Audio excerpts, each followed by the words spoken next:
Hello, everybody out there in the internet. Welcome to Aimless Babble Z, episode 414. I'm Chris Ham's Taking Master, joined by. RPG Maniac 05. And Trioptical. See, we've got so much from playing. Middle segment about free-to-play future stuff. Dun. And the news. So I haven't really played anything else except for Monster Hunter. I got sucked back into it. Yes. And man, I gotta say,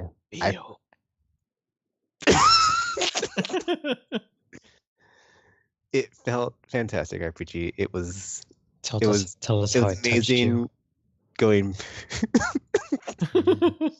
Give us all the details. Okay, I think I said 414. I meant to say 413. Anyway, but you know, we had the event thingy for the appreciation fest for the year.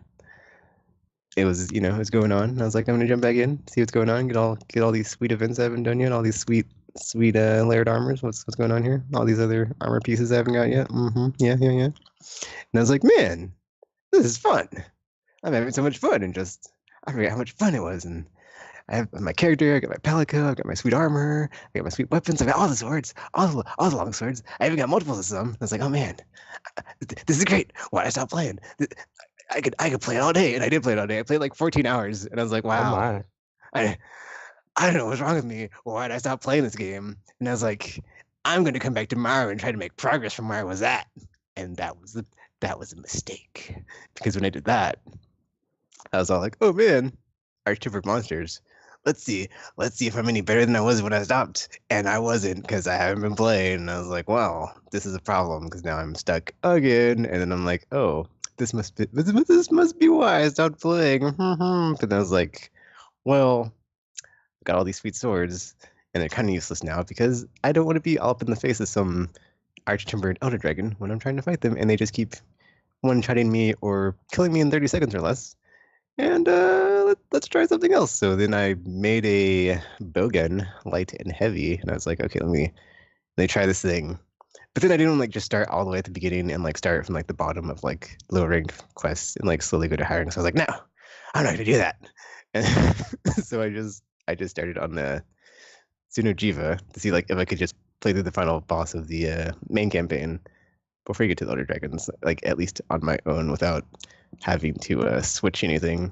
I almost got him, but then I was like, I kept getting carded towards the end, and I was like, I had him at very little health, and I was like, okay, well, I don't want to waste the time I spent in this fight, so I'm just gonna switch back to longsword.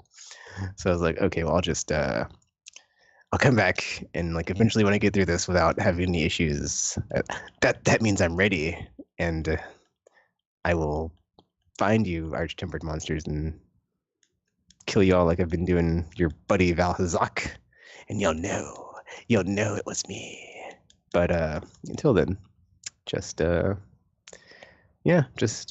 doing stuff to get whatever was on my wish list and all the sweet layered armor, and checking out that Witcher 3 content. Oh yeah, that was cool. So oh yeah, that was a cool quest. Having fun in Monster Hunter again 1 year later still, because man, cannot wait for Iceborne. That got me hyped. I was like, man, I forgot all the things of the thing. And then I went to my Palico and I was like, hit the option button in the thingy when I was doing stuff, and I was like, wait, I probably knew this before, but I think I forgot this, but I did not even know you could flip and give your Palico loadouts, but I probably did, but then I forgot, and I was like, oh man, I'm still finding out things. Oh yeah, this is amazing. And so, and then switching weapons was a nice change of pace, because it's nice to just be all pew pew pew and third person camera, and I was like, this is fun and relaxing, and yeah, I like the change of pace and just shooting things. So that's basically all I've been playing, because I haven't been playing anything else, because like I said, it's been 15 hours playing it the other day, and I got sucked back in, and I was like, oh man, Monster, you're so fun. I forgot the fun I was missing. So it is not so bad when I switch weapons, because then I just have to go to the whole, if I need materials, just grind away, farm away on a certain monster. Yeah, it's kind of annoying, because I've probably already done it for the longsword, but it's I can get experience with my bowgun now, so I guess I'll just look at it that way. So, but yeah, the weird third armor for the Pelican was very weird that you get, and I very much enjoyed the Witcher crossover, and hope there's more cool stuff down the pipeline when there probably is. But what's the Witcher stuff? So it's like there's a quest that you start once you like talk to the people in the various hub areas, and it's single player only. It's cool. And it's single player only. Yes. Ooh. So you play as Geralt, and you can change your weapon if you want, but they give you like his basically the armor set and everything that you would have if you it's pretty cool once you craft the set. And then during the quest, you go find 2 of the NPCs, examine some of the wildlife and things that are going on, and you also get access to like a small magic spell as well. And then you're basically supposed to be investigating various things, and there's also like little mini side quests and everything. And then at the end of the quest, you fight what I'm assuming is a monster from the Witcher game, but I've never played it before, so I don't know. It's a special one. Because it's not one of the ones from the game from Monster Hunter. So it's like some I actually think there's giant a part to it that comes out tomorrow. Antler thing person. So that's a thing, and then once you complete it, you get various rewards whether you completed the side quest and everything as well. That was annoying. And then the side quest available because I didn't have all my Palico gadgets, so I had to go back and get that. I was like, wait a minute, quest filled. What? And I was like, how do I get past this? And I finally caved and looked it up, and I was like, translated the thingy. Ha ha ha! Look at all these things I still haven't done because I didn't need them. So I had to go track down. Oh man, that was a kind of bummer because I never got the what was it? The blade that steals things. That thing. Oh, the plunder blade? Yeah, I never got the plunder blade. So I did that, got that maxed out, and then I guess because I got the plunder blade and I had all of them, he gave me the oh no, he didn't give me anything. I had to go finish the rest of it. Like the Molotov cocktail. But then I went back and like I still couldn't get the side quest. I was like, what's going on? Why is this game doing this to me? I just wanted to play and get all the things because you're gonna attack Joel, but then you also, if you get all the things, you get like a special title card. And I was like, you get a special title card if you do all the things. No, so. Yeah, I'm still trying. I still have to go back and do that. So I just got reminded by that. Thanks, RPG. So more to do still. You also have to protect the Puke. That's right. Otherwise, because if it dies during the fight, then you lose that side quest. But you can heal him though, so should be fine. As long as you just use. And there's sweet Witcher music too. That's all. Okay, that's not how it sounds, but Witcher music. That's not what it sounds like at all. That is pretty cool, actually.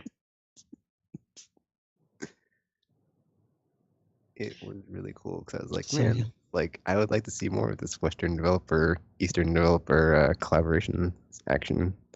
So that was a cool little quest to do, and then you get to keep the rune thingy, so you can use magic now, kind of. Yeah, it's pretty funny because like when you're playing as Geralt, like all the NPCs are like, our hunter's a pretty big deal. He's a pretty big deal. He's pretty cool. Sapphire Star, blah blah blah blah. And it's just like, I thought that's pretty cool and funny. They're basically like the best wingmen. They're like, yeah, he saved me this one time from like 2 Nergigantes and a Teostra at the same time. I was like, I don't remember that quest ever happening, but that's cool. That's cool. I accept that. They're like, yeah, he's just amazing. He can also juggle at the same time while he's training his Palico. I was like, oh, okay, all right, guys, let's tone it back a little bit. And they're like, yeah, and he can build ships, and he can do. It's just like, guys, you're really talking me up here, guys. Let's dial it back here. And they're like, yeah, this one time he took on the 6 million ton monster, and it was destroying everything and eating the planet, but he saved us. And I was like, oh, okay, all right. I give up. I guess I am amazing. I guess I am just that amazing. So, yeah, they are like the ultimate wingmen. You're basically the best thing to ever best decide a best town. Amazing. It's cool too because since like the Witcher's a rated franchise, like when you go to investigate like what's been ravaging the ancient forest, there's like a bunch of dead puke that've just been like strangled. It's like holy crap. Jeez. It's like, well, I can appreciate this.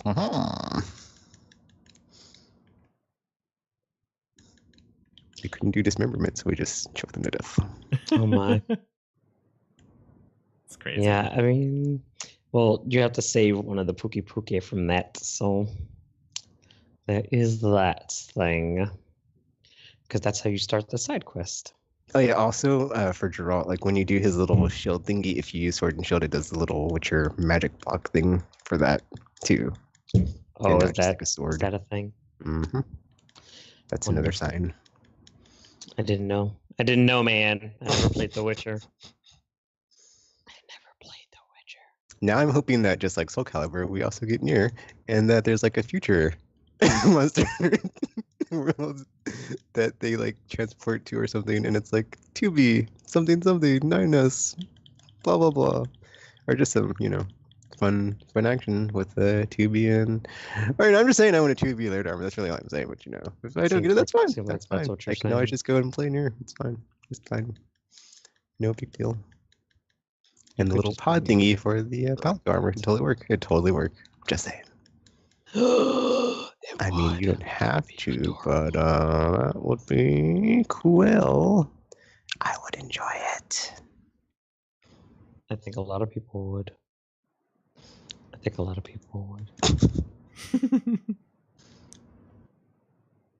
So, yeah. Have you cleared the Extreme Behemoth Encounter RPG? I haven't even cleared the regular one. Okay. Yeah, I was like looking at my stuff and I was like, wow, I haven't even like got the full armor set for this. I don't even remember Behemoth being that hard. But then I played and I was like, oh, I remember now. Yeah, but then I finally got it. So I was like, yay, but the light armor is like a pipe dream because it's extreme and extreme's really hard. And I was like, yeah, this is going to be not something I'm going to do this week with randoms. So I'll just come back later when I want to torture myself with this. And yeah, that one. And then basically every arch-tempered monster that's not Valhazak, because he's the only one I can beat that's arch-tempered because he's slow. And like, that's it. The people you play with are kind of not great. So, yeah. I tried to solo them all, so I was like, I don't want to just have bad experiences today and just have people dying on me left and right, and so it's flaring. So I'll say that for next time when all the people that have come back for the event are gone, and it's only the hardcore that are left. They'll help me. They'll have no choice but to help me. Okay, maybe they'll have a choice, but still. That's not how that Maybe works. they're gluttons for punishment and masochists like that, and they're like, oh yeah, I like to help randoms in Monster Hunter World on high level quests because it's so hard and satisfying. Yes, so difficult. It pains me just to do it, but I love it and I can't get enough. It's even better than playing Destiny 2. Well, that's not hard. But yeah, right now I'm just farming for streamstones and that Lavasiath quest, so maybe I'll get a tactical, but probably not. So yeah. Hopefully. Yeah, probably not. Oh, but I gotten so many. I'm actually glad I didn't get rid of all my excess materials since I started making other weapons. I was like, oh man, if I would have did that, I've been very angry at myself. Because man, I mean, not hard, but still, it's like, stuff I had to go back and do that I wouldn't have had to do. Ah, man. But so I guess I'm in for the even longer haul with Monster Hunter World now because I'm determined this time. I'm not gonna let them keep me down and stuff or whatever. I mean, I like that they've been consistently supporting it though. Me too. So that's been fun. Even though the guy at GameStop was all trying to fight me on this, and I was like, "Bro, don't start. Don't start on this, bro." So Wait, that was. In what way? Well, no, because we were also the Anthem person that uses. Yeah, it's the same guy. So it's like we were discussing it, and so I forgot what specifically we're talking about. Oh, because then we were talking about the expansion and everything and stuff. But then he was like, "Oh, but they haven't it's like they haven't really added anything. I was like, what are you talking about? They've been like consistently supporting it since the game came out. It's like they've added new monsters and new quests and everything. It's like, they're not all new though. I was like, they are to the Monster Hunter world. Shut your face. And then there's just like this whole thing, this whole debate thing. And I was like, oh my gosh, this guy. Who is this guy? Who do you think you are? Who do you think you are? So it was just, yeah. But then I was like, nope, I'm not listening to this because they've been supporting it for a whole year now. We have the Appreciation Fest going on right now, and you're just mad because you're a Storm user, and you'll never love you. So it's cool. So yeah. So yeah. Yeah, it's weird because like I think the only ones I missed were like the fall and the winter, but I still had like a decent amount of stuff that I didn't have as far as like layered armor that I guess I just didn't know was there or just didn't get around to because like the Assassin's Creed thing came and went, completely forgot about that. And I was like, oh yeah, that was a thing. Didn't do that one. So I finally got that. Let's see what else. There was like a cat head and a pig head. Got those. Or on my way to getting those. But yeah, that was neat to see all the stuff that they've added and be like, oh, I don't have this. But yeah, I just wanted the sweet tuxedo. But on my way to getting my sweet tuxedo, I got all this other cool stuff, so that was cool. It's true. It's true. Yeah, and somehow like but then I guess it makes sense now because I didn't have like the Pelico stuff for like the Final Fantasy thing, and I was like, well, I don't have the Mogul armor and the sweet magical God of Doom. Kill. And I was like, oh, that's right, because Behemoth and the low HR threshold. Like, hey, let's try this. And then I'm like, all right, guys, let's do Behemoth. And then we all we as a team, because it wasn't me, get wiped out, and it's like, oh, well, that went very badly, very fast, didn't it? Because they're all garbage. They're all. Because like we'll be doing fine, and then even get all the way to the final phase, and then he'll be about to die, but people forget that he does the meteor thing when he dies, and so then just like I had like one of those things where like the mission ends and it's like giant explosion, and then like just me behind the rock, and it's like, guys, exactly, it's like quest over. It's like, of course, you're fighting the monster. You're this close, this close. It's close, guys. It's close. He is possibly dead or dying, or just gonna nuke us. Should probably just pay attention to where the rocks are. Just saying. It was great. It's great. I love it. I love that people don't pay attention to things. I love it. So I've come to the conclusion that I'm never going to beat Behemoth because, I'm never going to beat Behemoth. So yeah, it's fine. It's fine.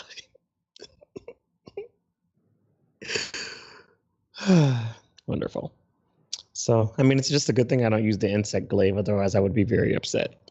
Because this is one of the few times you can't really solo a monster because it's built for multiplayer in mind. So, yeah.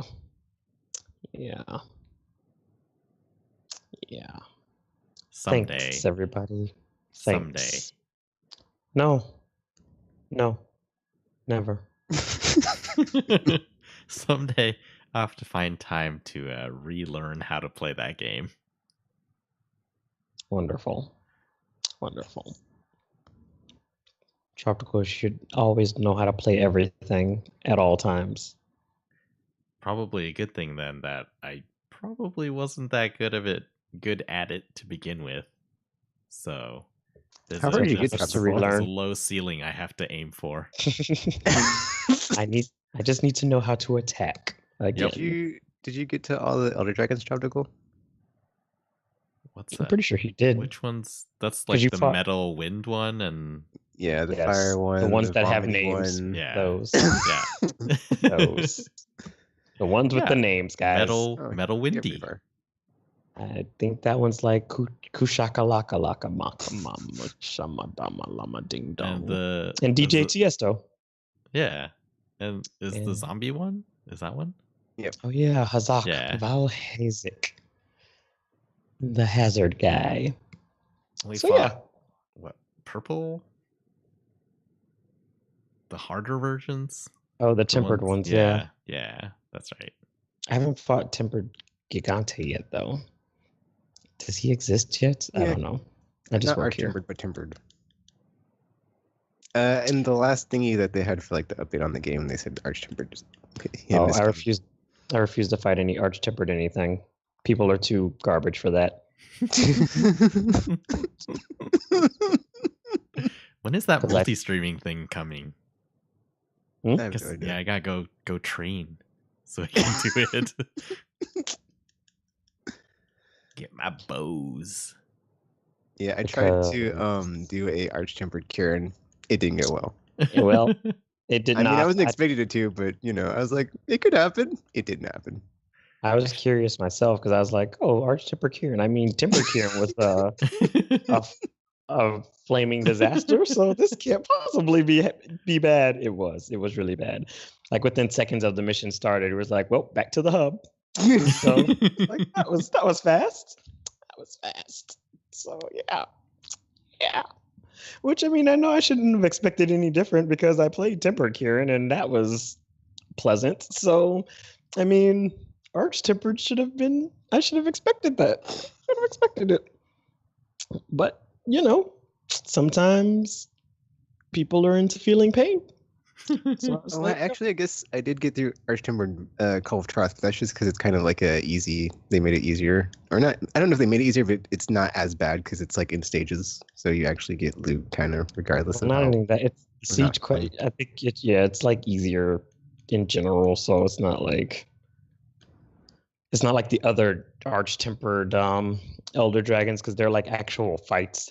Yeah, because I got the boots from him because I was like, oh man, I saw a build someone using, and I was like, oh, let me try that, and I was like, oh, I don't have the materials. Do I have to kill him? Because this is gonna be a fun time if I have to kill this thing, and then apparently I didn't because I was getting the thing regardless because there's 4 different teams, so just one needs to kill it, and you got the thing. It's like yay! But then people still like leaving that, and it's like super annoying. It's like, dude, what the f? Like they incentivized it for people not to leave, and they still leave, and I was like, what? Well, because a Don't leave lot of us in our hour when we need people, they're doing it to just like get the pursuit level up quickly, so that way they can just kind of jump in and get the rewards and then go. No one wants to do anything like the actual work. So yeah, that's kind of how that works now. So yeah, people are the worst. But that's life. But yeah, I think that's the only arch temper one I did as well. The other ones I kind of want to do, but at the same time, I'm like, people are already bad at the tempered versions. I mean, some people are actually bad at the regular version. So I was like, I don't know if I want to subject myself to this. So yeah. I heard arch tempered Valhazaka's hilarious. So because people keep dying to his new breath attacks. So I was like, well, that's wonderful. So yeah. So I haven't bothered trying any of them, even though I'm sure they would be wonderful to get their armors or weapons or whatever that you get from them. So someday. I think it's just armor on the arch tempered ones. It's the gamma armor. You don't get any actual weapon stuff from them. Oh, so then the armors then. Which, I mean, I guess technically I wouldn't need the whole armor sets. I would just need the pieces that would be useful to me for my setups if they have any skills that I would use for my weapons. Because not all armor sets are useful to you. So you don't actually need them all unless you're just a collector. So that's another good thing, too. So you don't feel obligated to be like, oh, no, I have to kill everything and have all of the things because that's required, but it's not. Just get the stuff that's good for the weapons that you use and you're all right. Unless you use every weapon, in which case you've just punished yourself. So there's that. Yeah, and since there's third armor, you could just put something over it and not be able to show it off. And then it's like, oh, what was that for? What was that even for? Huh. So you can do the rainbow pimp gear. Well, I think it's easier for you to. It's easier for you to kind of like not look like a reject from a dumpster bin, because remember, all your armor pieces are going to look completely different, so you would just look a mess. Because that's how it was in the previous Monster Hunters when you were trying to like, because the way the skills work, where you had to add up to 10 points to have it activate, as opposed to having the levels like they do in World. Sometimes you've had to like sub out armor pieces for other ones in order to make sure you get those skills, but you looked horrible in the process, but you had to sacrifice your fashion. But now you don't have to do that.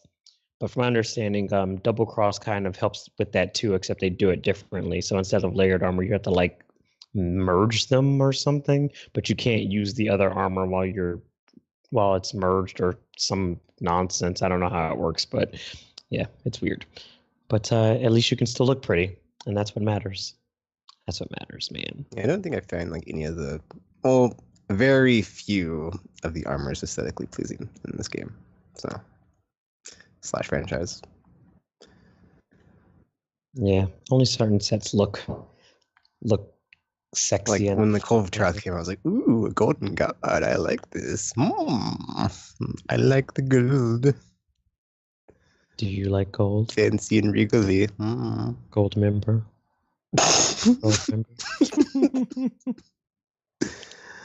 But yeah, after all this Monster Hunter all week, I am ready for Iceburn. So just like Gran Turismo, I think I'll just be on the nice, slow and steady path to waiting that out to get out or release, and I will be ready when it gets here. Not rest on my laurels to be like, wait, how do I do this again? How does what's this do? What buttons do I push? What's this do? Like me. I hope basically like Tropical. Yes. Like Tropical. Yes, Tropical, who uses a bow and probably doesn't remember what the buttons do and how. Well, he kept trying to use a melee attack when he did it before, so I mean. Actually, I think at the end I was using because he's using gun the lance. The gun lance, though. Yeah. Oh wait, you did switch to lance, right? Didn't you? Like, was it just? Did you do gun lance and lance, or just gun lance? Just well, I tried lance too, but I wanted the ultimate tank build. So gun lance has the bigger shield, I think it was, but the lance has stronger defensive powers. I forget what it was. I remember because I was doing the thing where I could like withstand any attack, like the blowback was 0. Yeah, I remember you doing that. Yeah.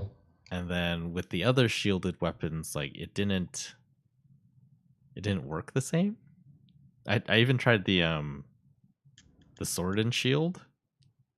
No, that defense one doesn't work it like at all for what you want. It reduced it, but it wasn't enough for me. It's not built for that. I just want to be able to stand there and like block.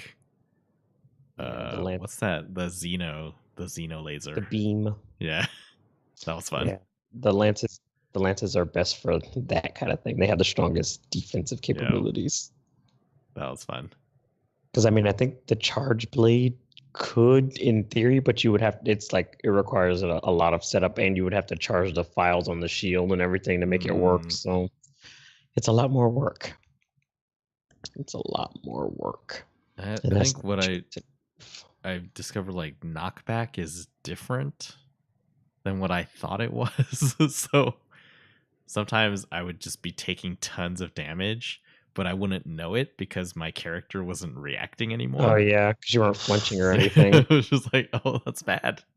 It's like, oh crap. Well, that's what happens with like the Rocksteady mantle, because it's like you can hear. I mean, if your sound is on, you can hear like the clinging from you taking damage. But if you're not paying attention, because like I did that before, where I was like fighting the Kusha Shakalaka Maka Maka Maka one, and like I was standing in a tornado, and I was like, oh, I can walk through this, but I didn't realize I was taking like a lot of damage in the process, and I was like, oh crap, I'm gonna die. So yeah, you have to be careful with that because otherwise it will not end pleasantly for you. Nope. So don't be like Tropical. Pay attention. No fear though, because you didn't even know it was happening. Yeah, but I mean, God gave us fear so we don't do anything stupid. Stupid people have more fun. Until they die. Oh man, it's funny that you mentioned that, because I just watched a Nier Automata deconstruction video where they mentioned that today. It was pretty funny, or not funny, but interesting. That's funny. Really? Yeah, we totally talked about that.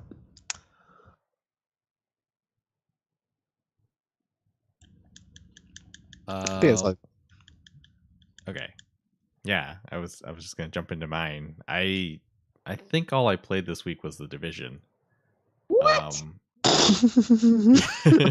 Yeah, because last week I was talking about, I just want to, I like base building. I want to finish building this base, and all I had was one wing of the base left to build, and so I just had to do 2 or 3 side missions of a certain type, and then I would have enough credits to finish that part of the base, and then I finished it.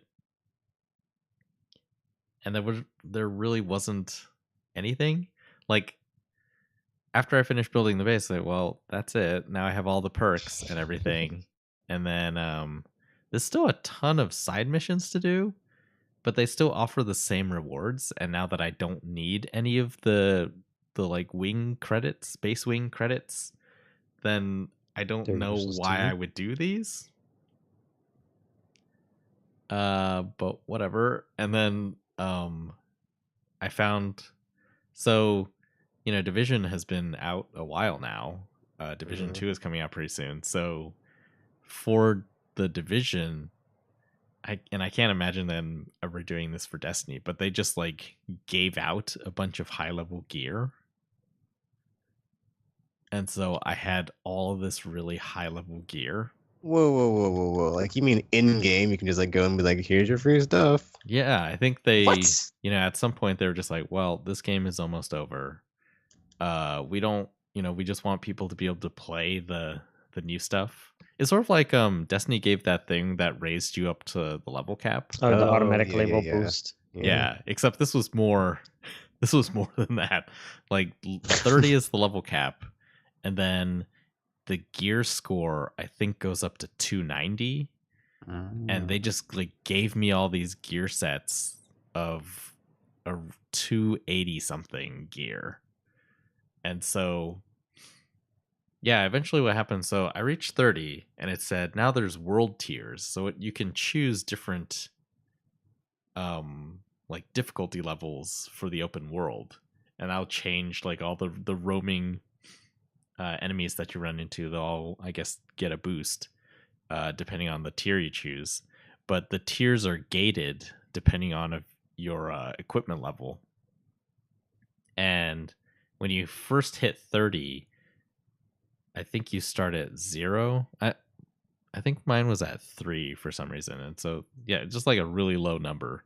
And then I looked and was like, oh, it looks like 290 is like the max. And there's 5 different world tiers.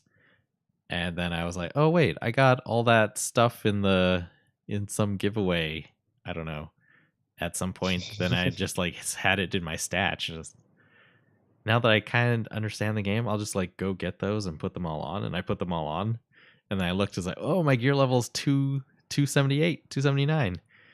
And then like all the world tiers were unlocked. So I was like, oh, okay. So I've basically been given like almost the highest end game gear. Just for funsies? Yeah, I guess. I was like, I guess I'll just go finish the campaign then. And I'm not going to change the world tier. I'm just going to like finish it. And then I can be like, aha, I finished the Division. Haha. So yeah, like the last section was really easy because I just like took this free stuff and then just wrecked them. It was pretty cool. Like the last boss is like all the other bosses were basically bullet sponge people. For some reason they were not susceptible to guns. But the end boss encounter is like guys in a helicopter, and you have to turn these automated turrets that are in the base towards the helicopter and like use those to shoot it, and those like deplete its armor and health. But since I was using way over leveled gear, I didn't even need to do any of that. So I was running around trying to dodge the helicopter, but thinking, it's like, well, I don't think it can actually kill me because it can't do enough damage. And my gun is doing a ton of damage, so Oh my. I'll just pretend. So I did run around and use the Just turrets, pretend. and then I just like shot it down. It's like, woo, that was fun. That was the end.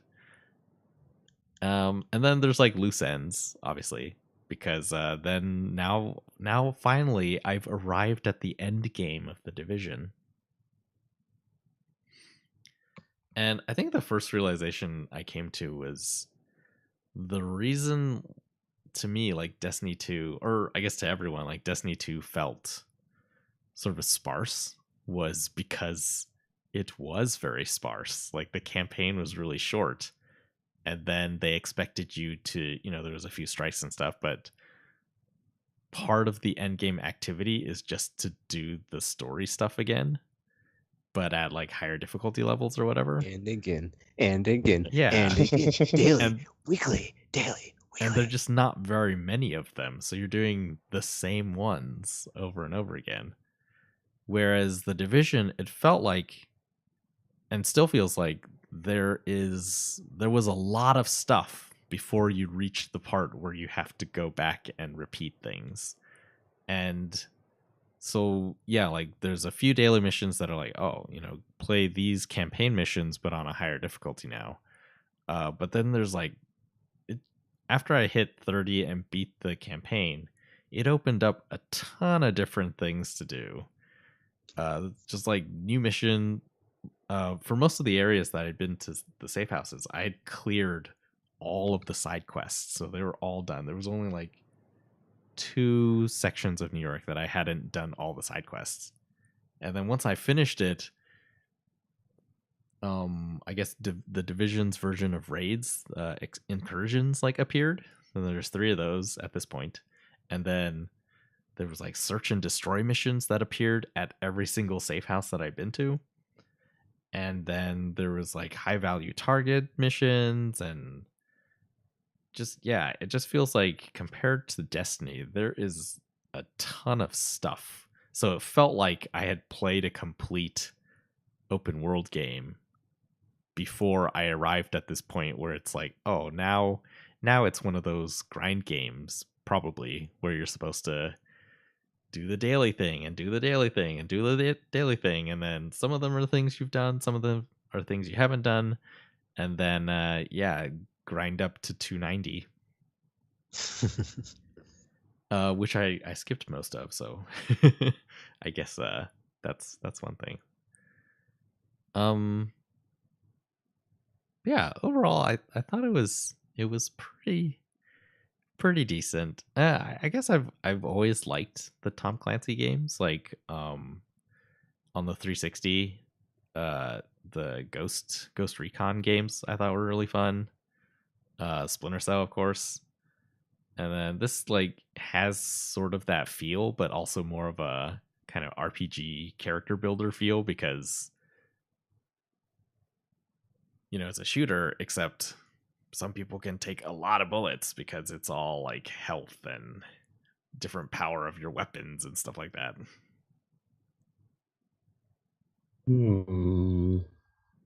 So you hated it. Interesting. I'm now pretty excited about the second one, actually.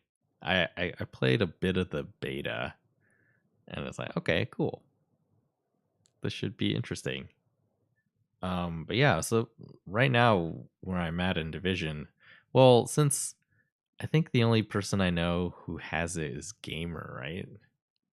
I haven't played it. I only got it because it was on sale like recently, Okay. like $20 for everything. I was Okay. like, ooh, I've wanted to get this since I saw it at E3, but then it turned out to be not that game. True. That is true. Because every time we talk about it, Because when we first saw the reveal, E3, yeah, and I was super hyped for that game, and I wanted to have its babies, and I was like, this is the future. he did. This is even better than Destiny. And it was not, and I was like, oh man, I'm glad I didn't buy that game. Sorry, gamer. You were taking that bullet from me. I mean, I feel like, yeah, what I was talking about. Penguin, like always. The gamer's new nickname. He's the first penguin that jumps in. Look it up online, people. It's a thing in nature. Gamer's our first penguin. Taking one for the team every time. I thought you were talking about the Batman villain. I guess No, makes more sense. it has absolutely nothing to do with that, man. It could. You don't know its life. But probably not, because penguins need to jump into water to swim, and there might be a predator waiting. And if there's something there to eat that one, the rest can go because they were the first to go. That's guys. He got 8. We should probably avoid this. Mm-hmm. We should probably not report something, and it'll come out here because hey, they might want to get this game over there. Let's do it. Money there, boy, money. Especially gamers, because he spends all of it on our stuff. He does. He really does. Yeah, like compared Forsaken, the campaign for Forsaken was not that much shorter than the main campaign, if I remember correctly. And the way that I've both Division and Destiny 2 are like co-op games, like they can be, but the way that I played through those campaigns was all single player. And so my experience with both is essentially as single player games until they got to the point where I had to do multiplayer stuff. And single player wise, there was a ton of stuff in Division, and if I had never raided with you guys, then I would have been Destiny was super short, and then there was nothing to do. I wouldn't have gone back to grind all that stuff if I wasn't going to raid. I would have just played PvP. And then, but yeah, as a campaign, there just doesn't seem like there's that much. But do they have PvP in Division? Yes, although I've tried it one time. I went to the Dark Zone one time, and I can't remember if maybe I went in the wrong gate or something, because I basically went in and died instantly. Like somebody killed me instantly. I was like, well, not going back there for a while. I was very low level, but there was I think there was a campaign mission that was like, okay, go check out this area. Just you don't have to do anything there. I don't think it was just go see it. And I was like, okay. And I went in, and it was like, oh, your Division level, Dark Zone level is 0, and then just go in. It's like, okay. And I went in, and it was like, ugh.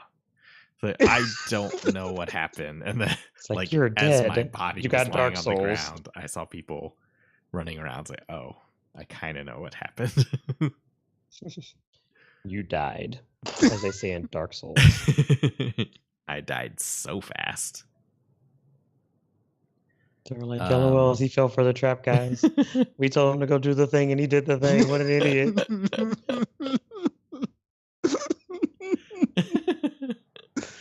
The game told me to do it.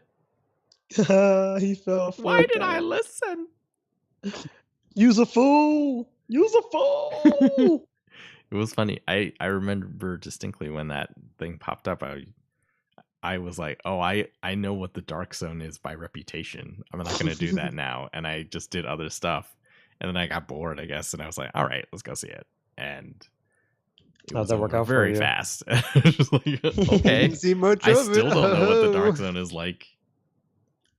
I actually, well, yeah, I might check it out at some point now that I cheated and I'm super, super powerful. Yeah. Oh, the goes back. He's like, all right, this time I'm prepared. Same thing would happen. Headshot. I'm gonna die instantly again. Yeah, Tropical turns into the NPCs from the Tom Clancy or the last Splinter Cell games. Like, it's not gonna be like last time when I went through and I got killed instantly. He goes through, he kills instantly. Dang it! Why did they even kill me? I thought you were supposed to betray your teammates to get their stuff. I had nothing. I just came in the gate. They're like, we're not even gonna waste our time. It's like that's what we do in the Darkness Zone. We kill other people. That's how we get. That's how darkness works, Tropical. Kingdom Hearts.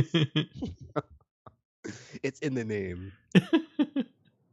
Only the dark ones that inhabit the zone enjoy doing the things they do. You're already too late, Tropical. Already too late. You're already dead when you walked in, Tropical. You should have never listened to the game, Tropical.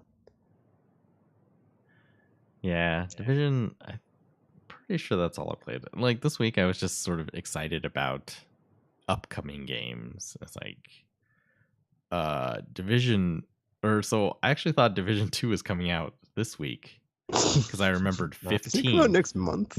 Yeah, it's next month. I was about to say. Someone was excited. I remember 15th, and I was like, "Ooh, Division 2," and then I 15. remembered, oh, it's March 15th. So that's not this one. I was like, well, something was coming out February 15th, and I was like, all right, it's Anthem, but not really. Early It's like access, Anthem yeah. if you're Origin Premiere or whatever. And it's like, well, that doesn't exist on my console. So I guess I'm waiting to next week. You're basically trash to them. And then also like Jump Force looks super cool, and I really want Jump Force. But then I didn't realize this. So Jump Force is doing what Anthem did in that, and this is what Michael Pachter said at some point when I think it was like on one of Keeley's shows, and it was about what should people charge for, and he had the suggestion like you should charge for early access. Like if Call of Duty charged $10-$20 more and you got to like play a week early, then I think people would buy that. And it must work because people are doing it. Anthem has that, and Jump Force had that too. If you had bought the $100, Actually, I believe Hitman 2 had it as well. If you got the whatever edition, Ultimate Edition or whatever, you got it like 2 days early or something stupid. Yeah, like Jump Force $100 edition Ultimate comes with the Season 1 Character Pass and came out on Tuesday. If you bought the $90 version, which I don't know what it was called, then you got the Character Pass Deluxe. The over 9,000 Ultimate edition. Yeah, edition. You could have did better edition. It's funny because it's true.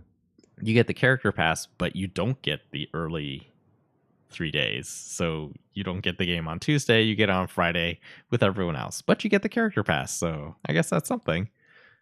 And then the regular version at 60. It's not tropical. It's not something at all. What was worse though? So I was like, oh, I do want to play it on Tuesday, and I don't know if that's a smart thing to do. And I sort of like thought about it, conflicted, and then today I was at a Target and I saw Jump Force. Like my Target broke street date, and Jump Force was already out, and I was like, so like, I mean, I guess it doesn't affect the people who got to play on Tuesday. Like, they had the money, so they spent the $100 to play on Tuesday, but I could spend the regular $60 and get it, what's today, Wednesday? 1 day later. So yeah, that kind of stuff is gonna be weird. Street dates get broken all the time. Apparently. I think it's all the shipping people's fault. They're like, yeah, I don't want to hold this anymore. Just take it to the store. It's cool. This is taking up space. So, yeah, I think excitement for future releases. Oh, and my family is playing Kingdom Hearts 3, so I'm not really getting to play it. They're at the point where they've finished the Disney worlds, and now we're just like going around and finishing the mission, like the photo missions, and looking for emblems, and the Pirates world is like a full blown like Assassin's Creed Black Flag type place. Oh my goodness! So... Except I actually like it. So they're like sailing around doing that thing. I don't know if I'm going to get to play this game. Island stuff. You're not. If I see the end, then I may not play it for years and years. That's what happens. Until you forget it, and then you're like, "Oh, right." The next console will probably be out probably not before I play it, but definitely before I finish it. You just have to face your fears. This would be the perfect time to play the song. It would have been. Mr. Q. Yep. You had one job, Tropical. You had one job. Anyways, so yeah, maybe I'll play more next week. But that's all I've been playing. RPG? Wonderful. So, we already spoke about Monster Hunter, but yes, I've been playing Monster Hunter during the appreciation quest because I have to get my fancy tuxedo as well. Because I mean, tuxedos, guys, tuxedos are the future.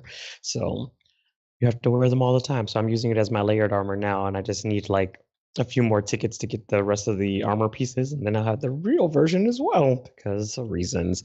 So it's gonna be a fun time to just run around using my hunting horn in a tuxedo and then contributing nothing to the actual hunts because I'm a monster.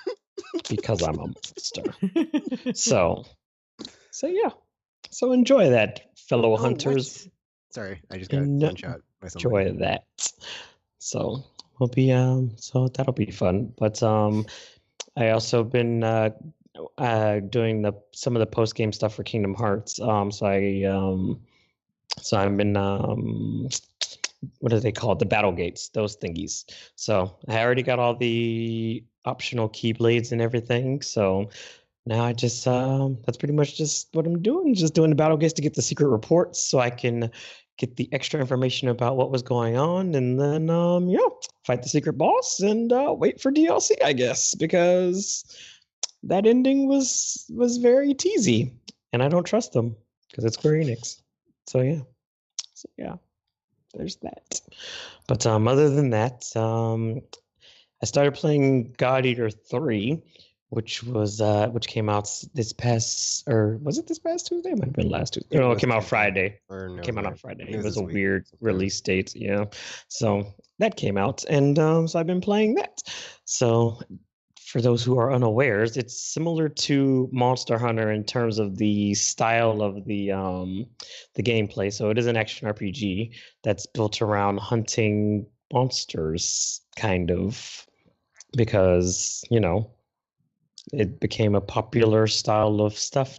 You got your soul sacrifices and your Tokens and your God Eaters and your Freedom Wars. I thought of an analogy RPG when you were going before you started going listing games. You could have just been like, it's the Call of Duty of the East. It's the Call of Duty of the East. Yes. It kind of is. Because it blew up and there were so many games like it, and it's like, man, they're not the same, but they'll do. They'll do for now. Can't beat them, join them. You know what they say. Basically, yes. Although, at least with them, they did. I mean, with each of them, they did do their own thing with what they did with the formula. So it did at least make things slightly more interesting. So it wasn't just like, oh, this is a blatant ripoff. Why am I playing this instead of just playing Monster Hunter? So it was that, and a lot of them are a bit more accessible as well. So even people like Tropical can play them safely. Yay. No, Soul Sacrifice was hard. Well, except for Soul Sacrifice, that was difficult. But it's fine because Tropical didn't have any business playing that to begin with. He's garbage. So, yeah. Yay! But, I'm bad at all games. Just kidding. But not really. But I did enjoy Soul Sacrifice, though. Now that I'm thinking about it, I kind of wish they would have made an actual sequel to it for the consoles or something. Well, no, Delta's is the first game. It just has add-on content, kind of like a DLC more or less kind of thing.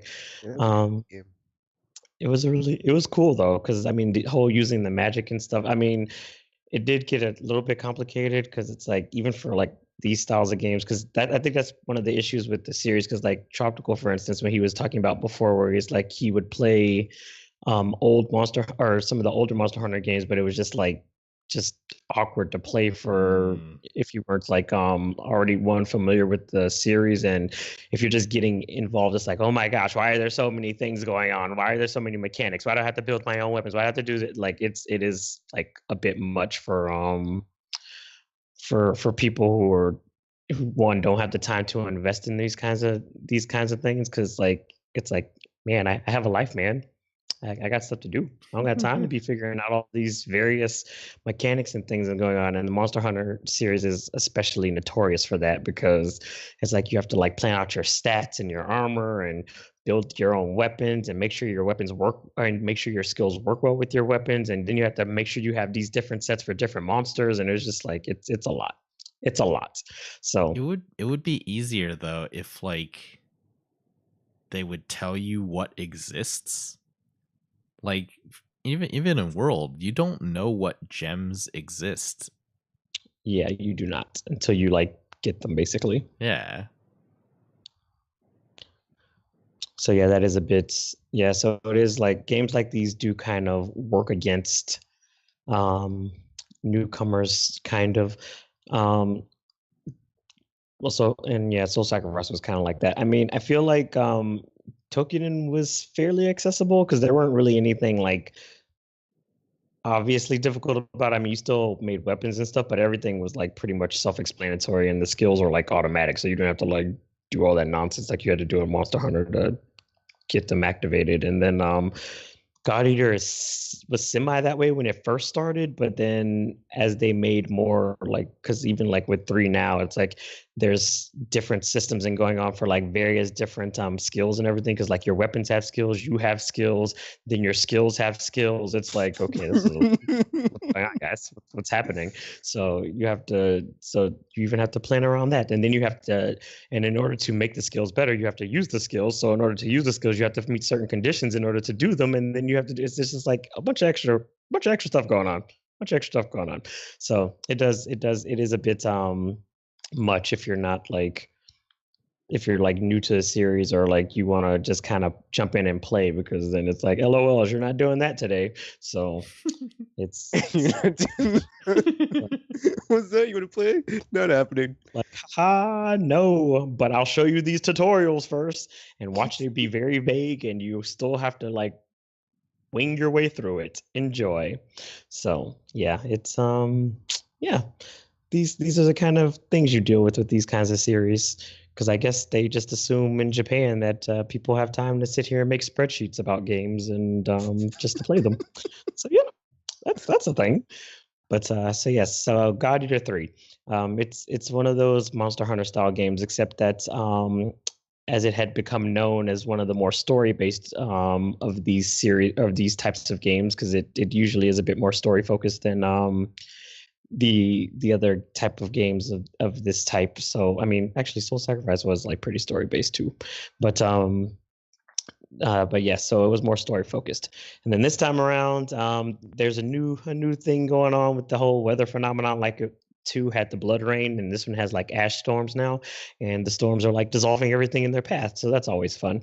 So that's a thing they have to deal with. So basically, you build your god, you make your God Eater, and you go out and murder origami, because that's the basic premise of it. But of course, as usual with these games, there's other stuff going on. So you meet mysterious characters and mysterious going-ons, and trying to make sure you don't get eaten by your own god arc and all this other stuff. So there's those things happening. But I'm still pretty early in the game, because I was playing like I said, I was playing Monster Hunter and Kingdom Hearts at the same time. So I only like got through the first few sets of missions, and then I put it down for a little bit, and then I started again today, and then so I'm like up a couple of ranks. But it's been so it's just starting out for now, and then I'll kind of have more once I play more of it. But they did add new weapons and stuff, so there's that as well. So there's like a giant ring thing, which I'm using as my main now,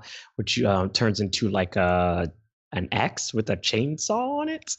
And then they also added the twin blades, which turn into a glaive, so they have that as well. So there's a few new things going on and whatnot. So yeah, God Eater 3. So I'll be talking about that more as I played through it and going through the other stuff. So there's that, and that's all I've been playing mostly. Cool. Okie dokie. So we're into middle segment. Free to play is the future, at least for multiplayer games.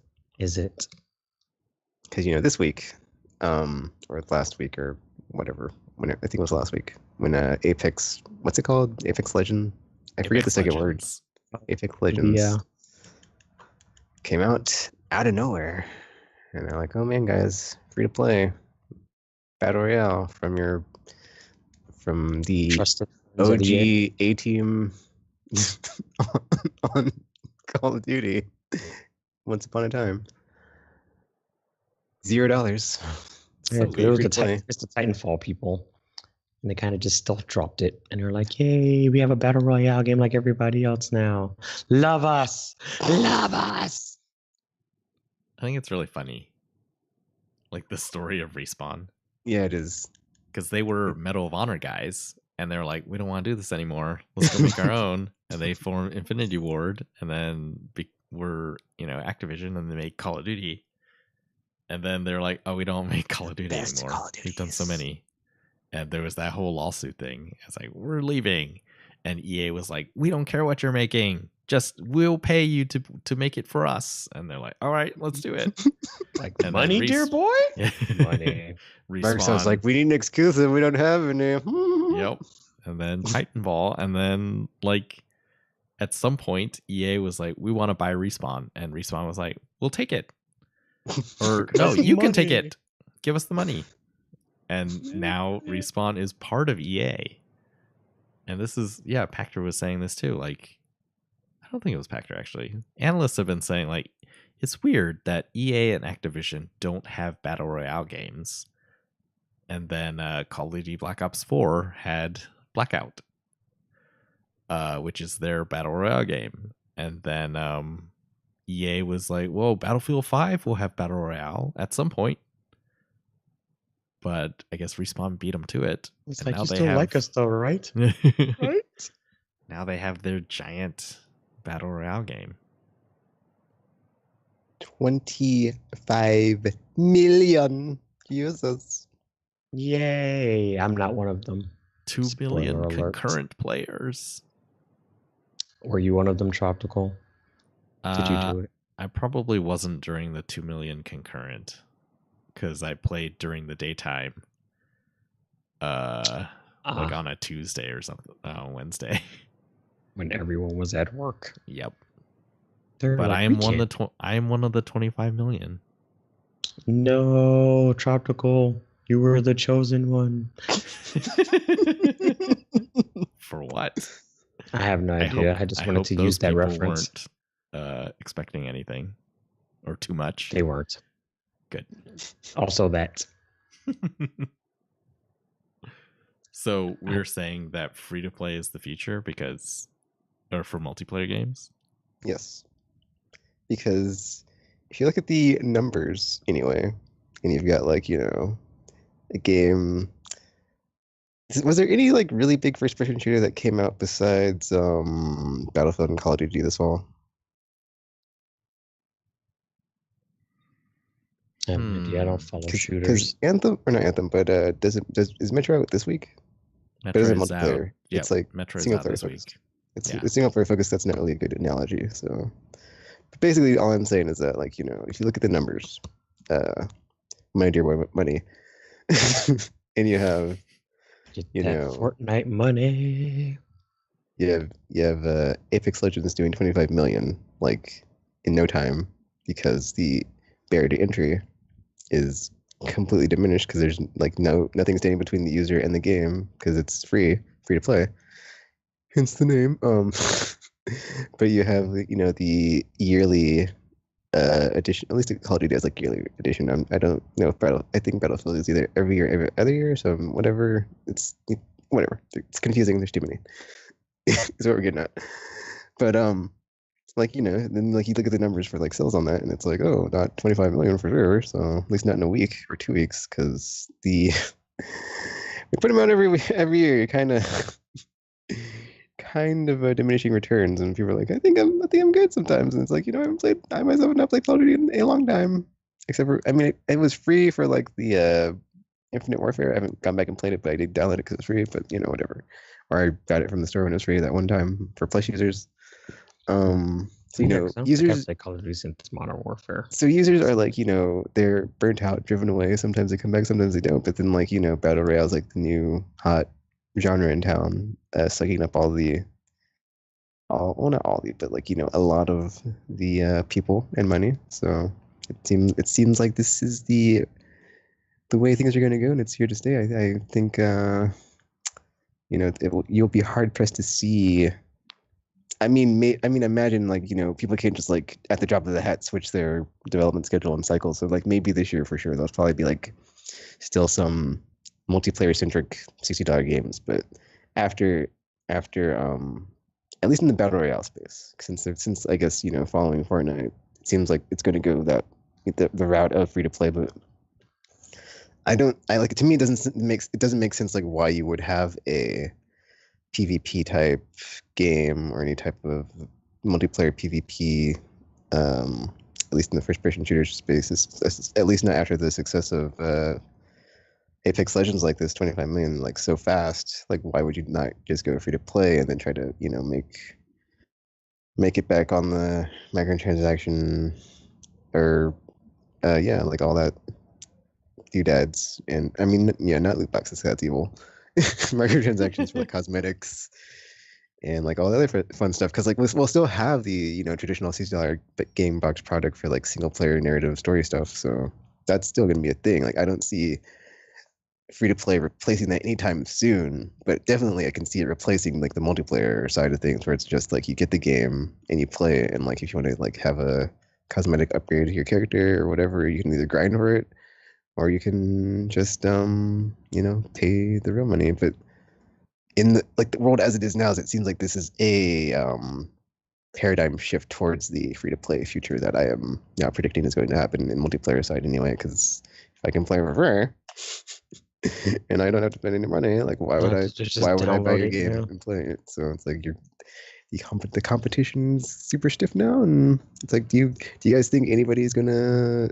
I mean, outside of the battle royale space, I think that's basically because we have like the Call of Duty had like Blackout. It didn't seem like it was super successful compared to Fortnite anyway, and then Apex Legends does this, and then like Battlefield would have been a good barometer, but like Tropical said, it wasn't out at launch, so you know, I doubt the sales numbers for it will go back up once it's out, since you know you can just get Apex Legends or Fortnite or whatever else is on the horizon. Because I'm sure there's not going to be a lack of these, like we said at the end of last year, at the end of the year podcast, when it's like Battlefield is or Battle Royale is hot and a lot of people are jumping in. So, do you think there's going to be same business and pricing models for PvP multiplayer stuff, at least in the shooter space, or do you think it's going to be people trying to be like, no, we can charge $60 for this, and you're going to pay, and then they're going to send their game to die, and it'll die?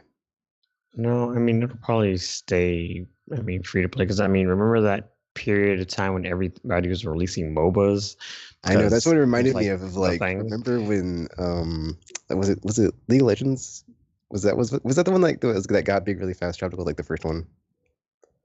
Because it seems like League of Legends, Dota 2, Heroes of the Storm, Smite, Paragon. It just like there were so many so fast, and just like, you know, it was like everybody wanted to like either have one or make one, and that kind of died off. But then like I feel like that's where we are right now with the battle royale games.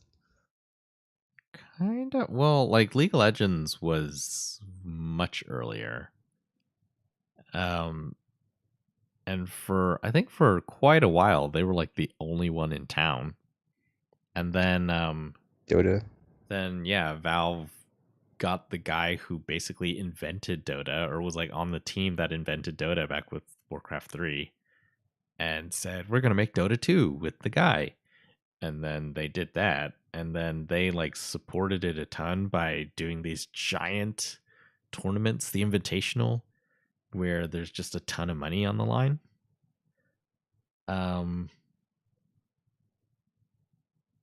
Yeah, then like Heroes of the Storm, although I guess like Heroes of the Storm is not, it's hard to say how successful things are, but it's not, I think it's like the least successful thing at Blizzard. And I think it's probably really far behind the other two.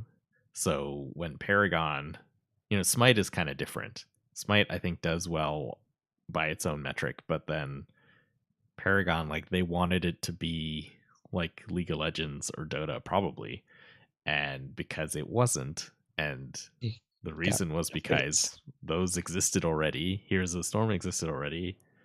Everything existed already, and so they were like late to the party, and they just couldn't get enough people. Yeah, which I mean, part of it, but then part of with that one too is like because they kind of kept altering it to become more and more like the things that already existed, which I think actually probably worked against them. Because like when it in its first incarnation, it was like I mean It was because I mean we played different. together. It was like very different from what it like ended up as, and it was like oh this is interesting with the dunk mechanic for the Prime Orb and the card mechanics and all this stuff, and it's like oh this is different. But then like slowly like every time there was a major update, it would be like closer and closer to the ones that are already existing. It's like well these are already here, so why am I playing this if you know the other things already exist? So I think you still kind of have to do something different. Otherwise, it's like stuff is going to die off quickly. Because it's like with Apex, I haven't played it, so I don't know what it's like or what it does differently from Fortnite. But I'm assuming it has to do something different. Otherwise, people aren't going to like continually keep playing because they were like, well, I could just play Fortnite because I mean that's is Fortnite in third person tropical? So, Fortnite is in third person. Yep. Okay, yeah, because Apex Legends is first person. All right. Oh, so that's a big difference. So. Yeah, I was listening to a PlayStation blog today, and they were talking about why they like Apex Legends, and what it seemed like they were saying was like Fortnite seemed too happy, maybe too happy, too not like they wanted a little bit more edge, but not to the point where it's like PUBG and it's like or like Blackout where it's you know big Space Marine style like. Is like a bro shooter game, whereas like Apex Legends, like oh the characters seem like they're having fun, but also it's sort of all feels dangerous, I guess, and it's in the world of Titanfall, so it's like a little bit more serious than Fortnite, but not so serious that it's off-putting. Yeah, the game does do interesting stuff. Well, like so free to play wise. Oh wait, isn't it also like a class type, like a hero type? Like each character is a different. Yeah, that too. Whatchamacallit, archetype. They have different like special abilities. So it's like one of those like one of those Overwatches meets Fortnite kind of situations. Yeah. Oh wow, Bridget, that was like a perfect description. You just nailed it. Back of the box. Aimless.com. That's what I'm here for. What was that? There was another shooter that looked like Overwatch. Paladins. I was going to say Paladins. the gearbox one. That was not that one. The failed one. They tried too hard. They flew too close to the sun. They got Icarus. Early in the segment, we were remembering the victors, but not everyone can win. Hence Battleborn. I remember Paladins. They had originally said, "Oh, we're gonna have a battle royale mode as well." I don't know if that happened, but that would have been like a huge variety of characters. Like Apex Legends only has, I think it's like 8 or 10 different characters at this point. Now, wait, is Paladins free to play as well, or does it exist right now? Actually, yeah, I'm not sure. I was interested when they said they had a battle royale mode because I was like, oh, okay, what else is there? You know, what else can you do in this space? And then that sounded interesting, but then yeah, since then I haven't really followed it. Yeah, because I've heard of it, but I've never actually like played it or know if it's even been released yet or anything. So I haven't bothered to check it out. But then I think I also heard it was like a hero shooter, and I was like, I'm probably not going to play this then. Yeah. So yeah, I guess it is out. Because like I played Overwatch before, I was like, yeah, I mean, I guess, and then I didn't want to really go down that road of hero shooters because that was going to be the next big thing, I guess.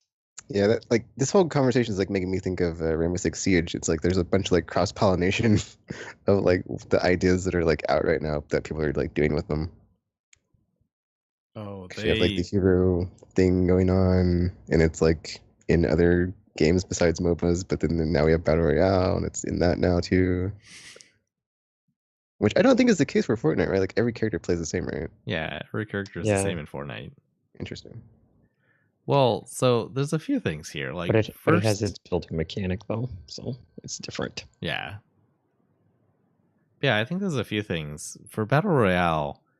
The way that they're set up, it's like the smallest one requires 60 players, and standard established by PUBG is 100 players.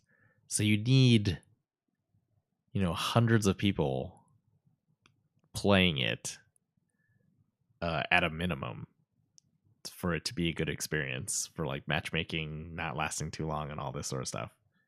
And so it sort of makes sense to do free to play because you need good point. lots of people to play it in order to actually like have it played. Like there was the one,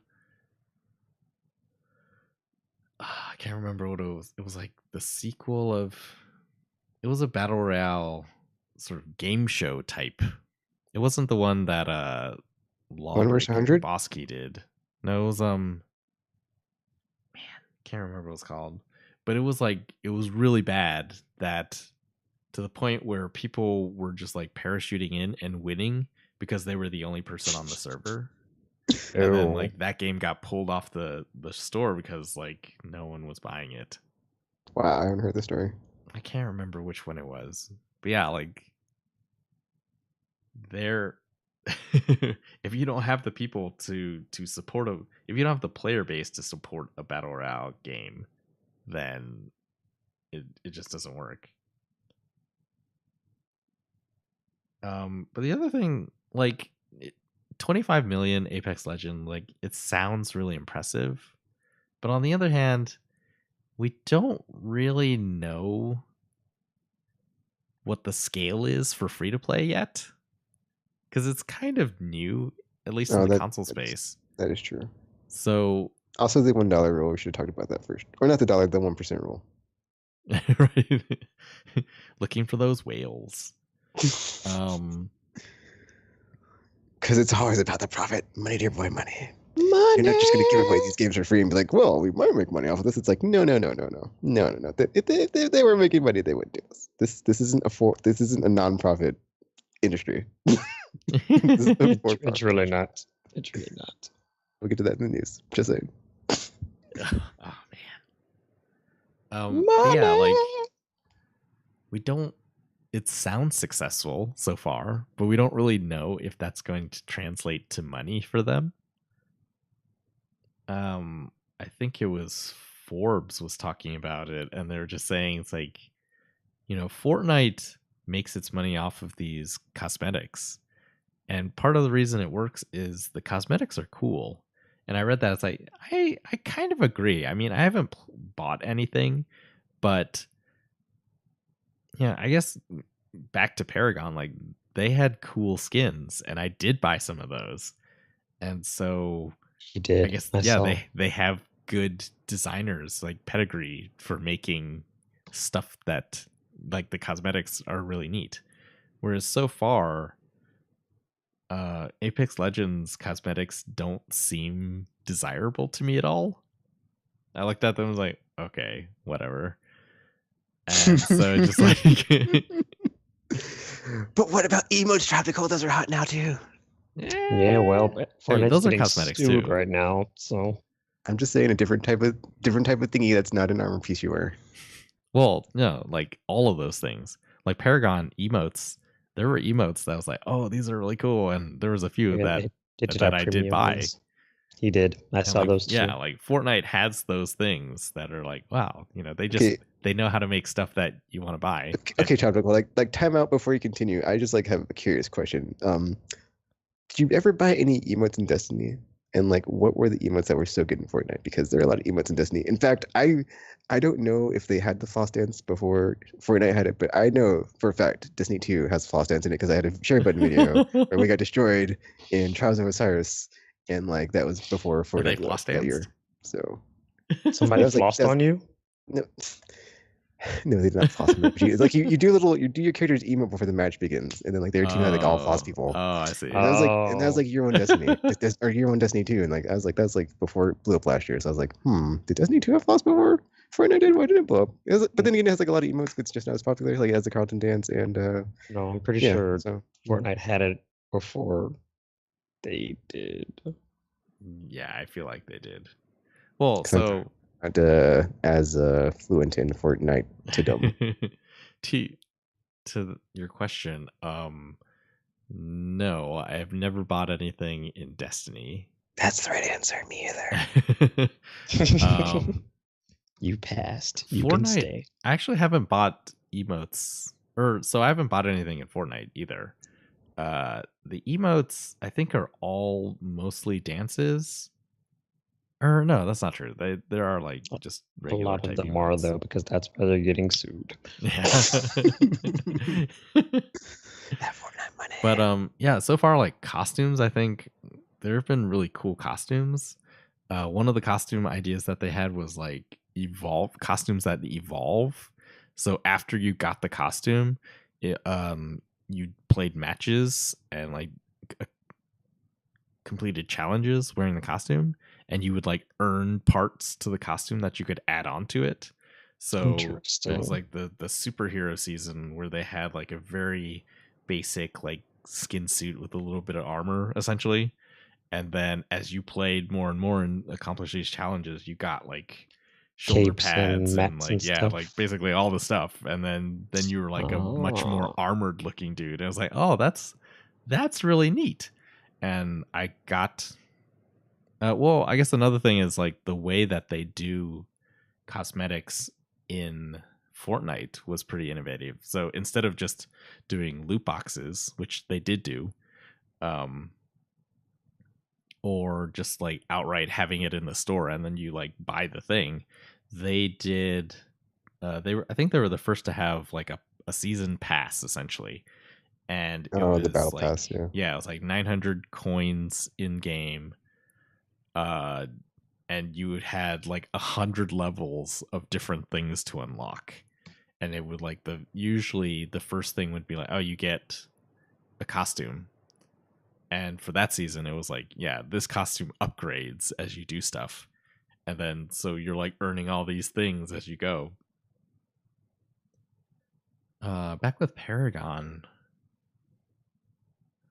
Oh, it was keys.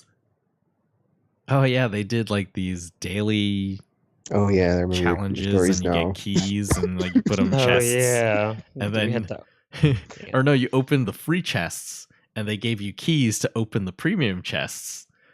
Yeah, and then one time where we just had like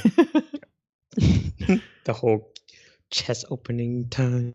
I remember just very early on, I got a chest that was filled with premium currency, and I was like, oh man. And then later on, I was like really lucky, and I got a whole bunch of premium currency from these chests. And yeah, and like near the end, I was like, I've played 1,000 hours. I've played 2,000 hours of this game. I'm gonna give them some money. I bought like a ton of stuff at that point. And that was like a month before they announced the closure of Paragon. It was a very sad day.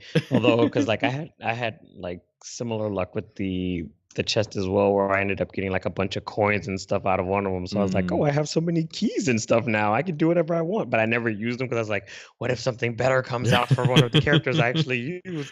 And then, like you said, they announced it's going to close. I was like, well, nothing to lose. So, well, they did a really clever thing because, like Shimby, right? Like, it felt wrong not to have her emotes. It's true. Like you felt like as this character, I need to be able to express herself. So yes, I did in fact get her emotes and everything. I mean, I didn't pay for them, but Yeah, I used my premium currency on them because I was obligated to. You can't be a pop star and not be flashy. So they never did other costumes, which was really stupid. I was very sad about that because I was like, this is like the perfect character for this. And they never did. And then, of course, the game got canceled. So we'll never know if they were planning to or not. So there's that. Pour another one out. So, yeah, it's hard to say. Free to play, it's kind of like the App Store back in the crazy early days, the race to the bottom, where being free helped you a lot. Because then lots of people downloaded you, and then you're like, "Oh, look, I'm in the top downloads." But you still have to be good. Yeah, at some point you still had to be good. And good is there's like two things. It's like if your game is good enough, then people will play, and if you can keep them playing, then the chance that they will buy something goes up. But then you also have to be good at making stuff that people want to buy.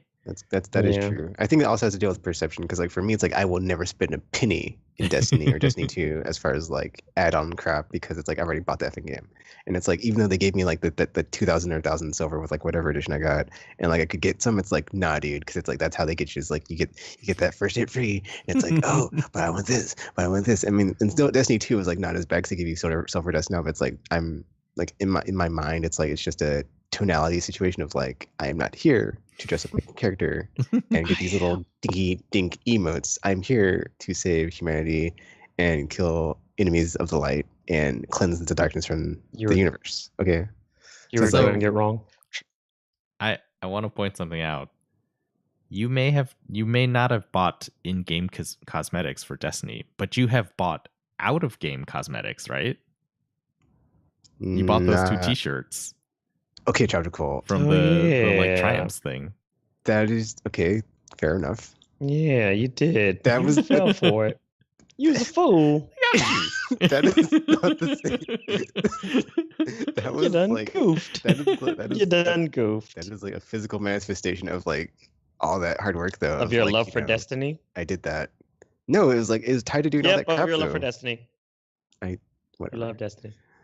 I forget. You're trying to make a point. We're just trying to embarrass me. No, I read this thing, and I forget who wrote it, but it was basically talking about why Fortnite is really popular among kids, and one of the things was that they don't necessarily go in there to play to win. They just kind of like they use it as a hangout, essentially. Oh, it's like social space. Yeah, it's and like then PlayStation Home if it wasn't terrible. Yeah, if there was like stuff to do, and then like the concert they had. Like when people hang out, or they go to floss. When people hang out in the real world, like the reason you want to wear certain clothes is because you want to be like an individual. You don't want to like look like everyone else. And so having emotes, having different costumes and stuff like that is desirable to kids because, or for those reasons. Ah, okay. So it lets them show their individuality in a virtual space. Yeah, essentially. Interesting. No one cares about individuality. Be the same. Conform. I think that kind of applies to like people that aren't kids that play it too, because that's like probably like why they get so into. If they are like someone that spends a lot of money or time doing that, because it's like they just get into their character and like it's their avatar, it's their representation in that space. So it's like they of course want it to like look how they want it to look or be how they want it to be. And it's like if they're either going to grind it out or be like, oh, here's $5 or here's $1 to like get the thingies, because that's how they want it to look. I mean, that's how I am. That's why I get very ragey, or that's why I would get very ragey on like the whole armor drop situation in Destiny and Destiny 2, because it's like, my warlock, my main dude, like kind of needs these RNGs. He kind of needs this drop. Don't F it up. So let's give it to him. RNGs F it up every effing time. But my hunter would be like, hey, I'm the first apostle. Oh, look what I got. Oh, it's possible that Destiny has a minor version of the desire sensor from Monster Hunter. It's like, yeah, I know you want this. Not gonna give it to you. He's not following the teachings. Also that. It's like, and on this day, you should relearn the teachings, Tekken. Have your warlock relearn the teachings. Maybe he went to Spirit and like was in Xanark and he's like, no, I reject these false teachings. He I unit? know what the final summoning is. Never. Accepting. He unit.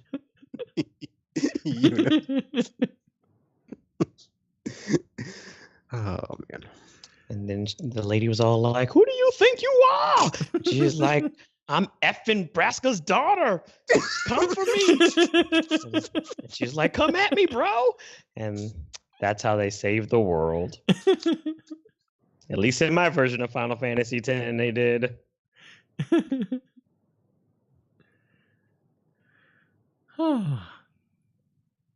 So what's kind of weird is PUBG, sort of the original in the modern age, was and still is a premium game. It's not a free-to-play game.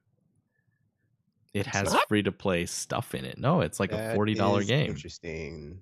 Oh. I would think that if a game was freemium or whatever that is, when it's you buy it and there's also free-to-play crap in it, it's like you would be less incentivized to spend extra money after the initial purchase. You would just grind away getting the free stuff. Especially since I already spent money in it, so I'd be like, well, I don't think I want to spend extra money on emotes and stuff, so no. That's how I am.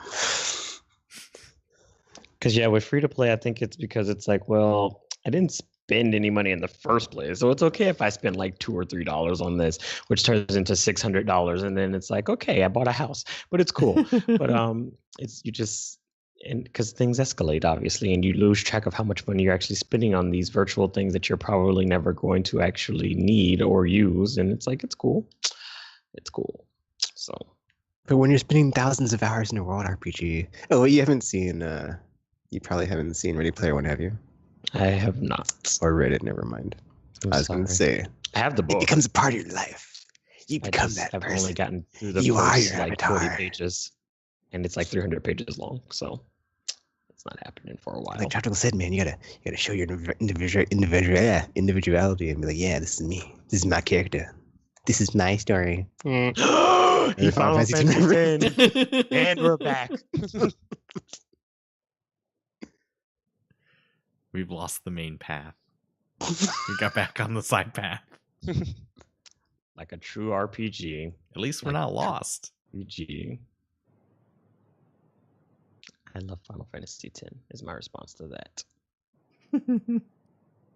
I mean, honestly, for me, it's like just like this like whole revelation as far as like the whole free to play taking over is just like to me, it's a benefit because I feel like going forward there will be like less or not less, but I guess like more focus on like single player stuff when it comes out, because it's like, those are things people actually have to spend money on. If a game's like free to play, it's like, okay, whatever, it's free. I don't really care about this, whatever, blah, blah, blah. So it's like, if it's like if it's game that's like you're spending money on, like people actually have to try and make you feel like this is worth your time, and like this is gonna be awesome, man. You can't just be like, whatever. It's got giant robot battles, space battles, deathmatch, capture the flag. You have different heroes. They have different powers. You can have like 4-player versus 4-player or 8 versus 8. We've even got like a battle royale, like starts at 50, goes to 100, scales that way. And it's going to be free to play coming out this fall. So it's like kind of just, I could just like tune out all the multiplayer stuff. It's great. I can just like focus on all the sweet single player stuff that's probably going to get even more coverage, hopefully, in spotlights, and like, oh man, like the sweet story thing, character driven awesomeness. And yeah, I'm hoping that's the way it happens. I guess we'll see. But that's what I think. But I think free to play is totally going to like take over and here to stay.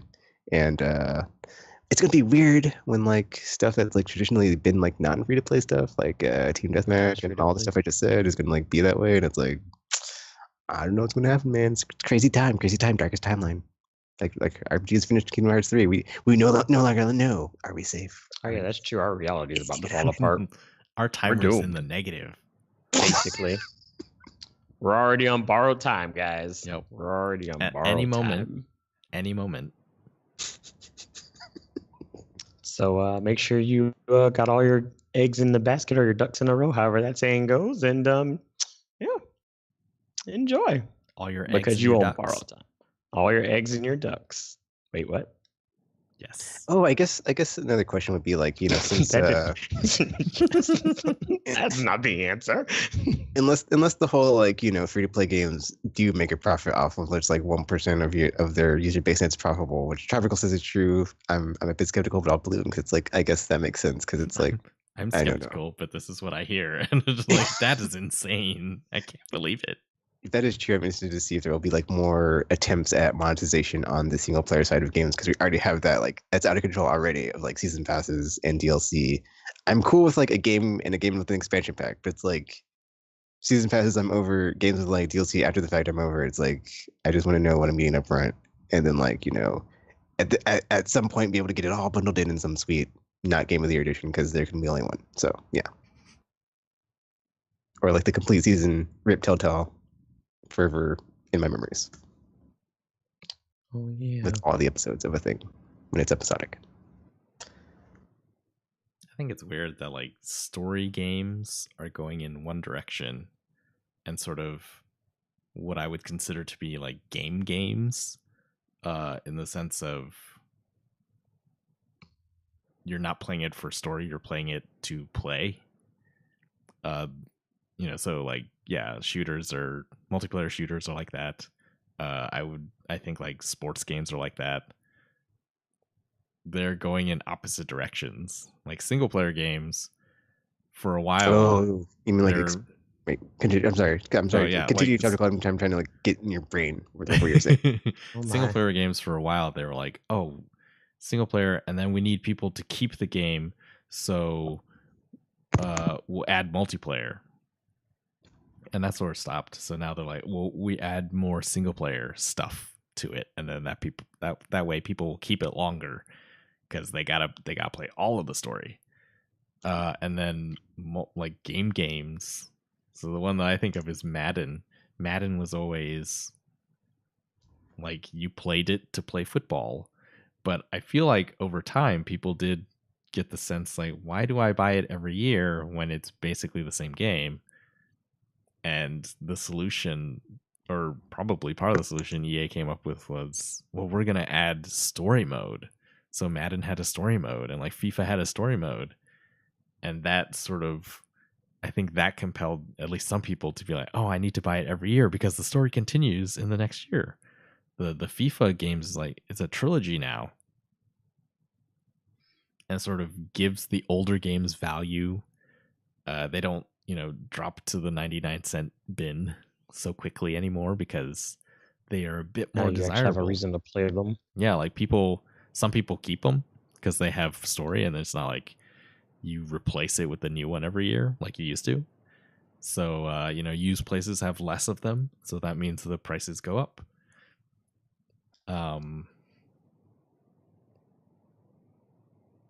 Yeah, I think that's a very strange thing.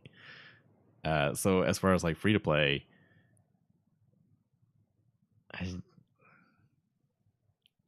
actually don't think so. I don't think that all multiplayer stuff will go free to play. I think if your multiplayer game is basically, if it can be described as like Call of Duty but better, or like Fortnite but better, then it's going to be a free to play game. If it's something that's truly different but still like PvP, then I think that person is still going to be like, well, we're different enough that we should charge. I mean, we're still going to have free to play economies in our game. Yeah. But yeah, we're gonna charge. Good point. Because I was thinking of Street Fighter 5 because it's like I feel like that game should have been free to play or like not as like $60 upfront as it was because like there was so much stuff rolled out after it came out, and it's like it's just been that game has been a mess. But like that's just like an example of like a game that could have been handled a lot better with its whole situation. Better. Like at this point, Street Fighter 5 should be free to play, and then they need to figure out that economy. Because I don't think we talked about it before. Like, I don't think anyone has gotten all the characters by playing the game. I can't imagine how many matches you have to play. You would have to have. to I this was about to point. say you'd have to have infinite time, basically. Yeah. Yeah, and then like fighting games are weird now where they have like character passes for games where it's like, characters come out over time and not just like they're not all there at once. Like in Or have to unlock them, yeah. So it's just like, dude, what is happening to fighting games? How did this happen? Why can't I just grind up to like, get it for free, dude? I'm still playing the game, man. Ugh, what the F? I actually think that's really cool. It's just that I think it would be a lot better if they sort of either heavily discounted the previous year's season passes every time a new season comes, or gave away those characters for free, just to like keep people on board. So that's good. That's a good point, Tropical. Like, if they did that every year, like at the end of the season, like all the characters are free, and then because like that's the thing with the Street Fighter 5 is like they had like seasons, so it's like they had the season and then like they just kept adding on. It's just like I'm never gonna get all these characters, but like if that first season, that season that I like was in, that I did all the characters for free, it's like, oh, okay, well I'll get some of them but not all of them, or I'll figure out a way to allot my grinded out fight money for something and not just have it sit here and be like, well, if I have like enough for one character, hopefully there's gonna be like a sweet character that comes along eventually, because I'm never gonna have enough for all of them. That's never gonna happen. And that's the problem too, because it becomes one of those situations where it's like you keep holding out, and then you're never gonna end up spending it. And then it's like eventually you'll have to wait until like the end of the game's life when it's not going to release anything else before you get that one character you're waiting for all this time. Because it's like, well, it's like, and now I don't even want to play anymore because, I waited till the end of the game's life. And now there's something else coming out that I want. So the point of letting you grind for money is so that you spend that money.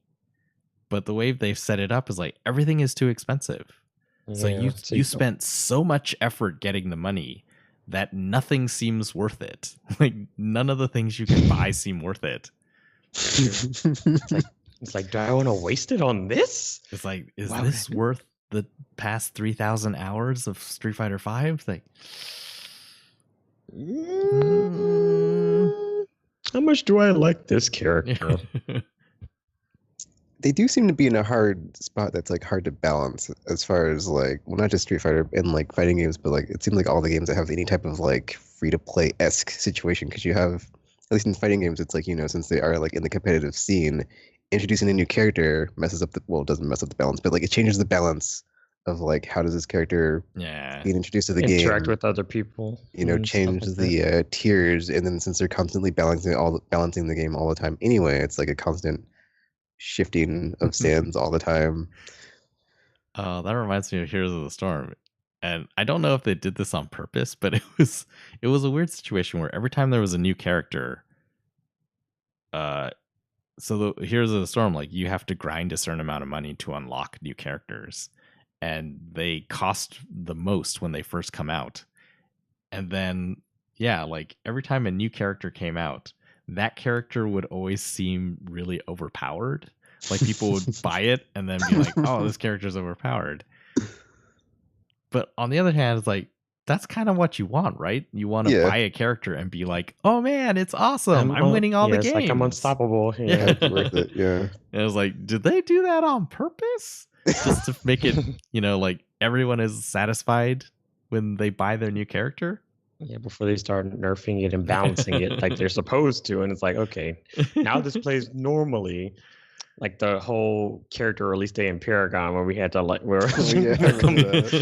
our favorite days in Paragon. Draft Dodger. Like, Draft Dodge Day.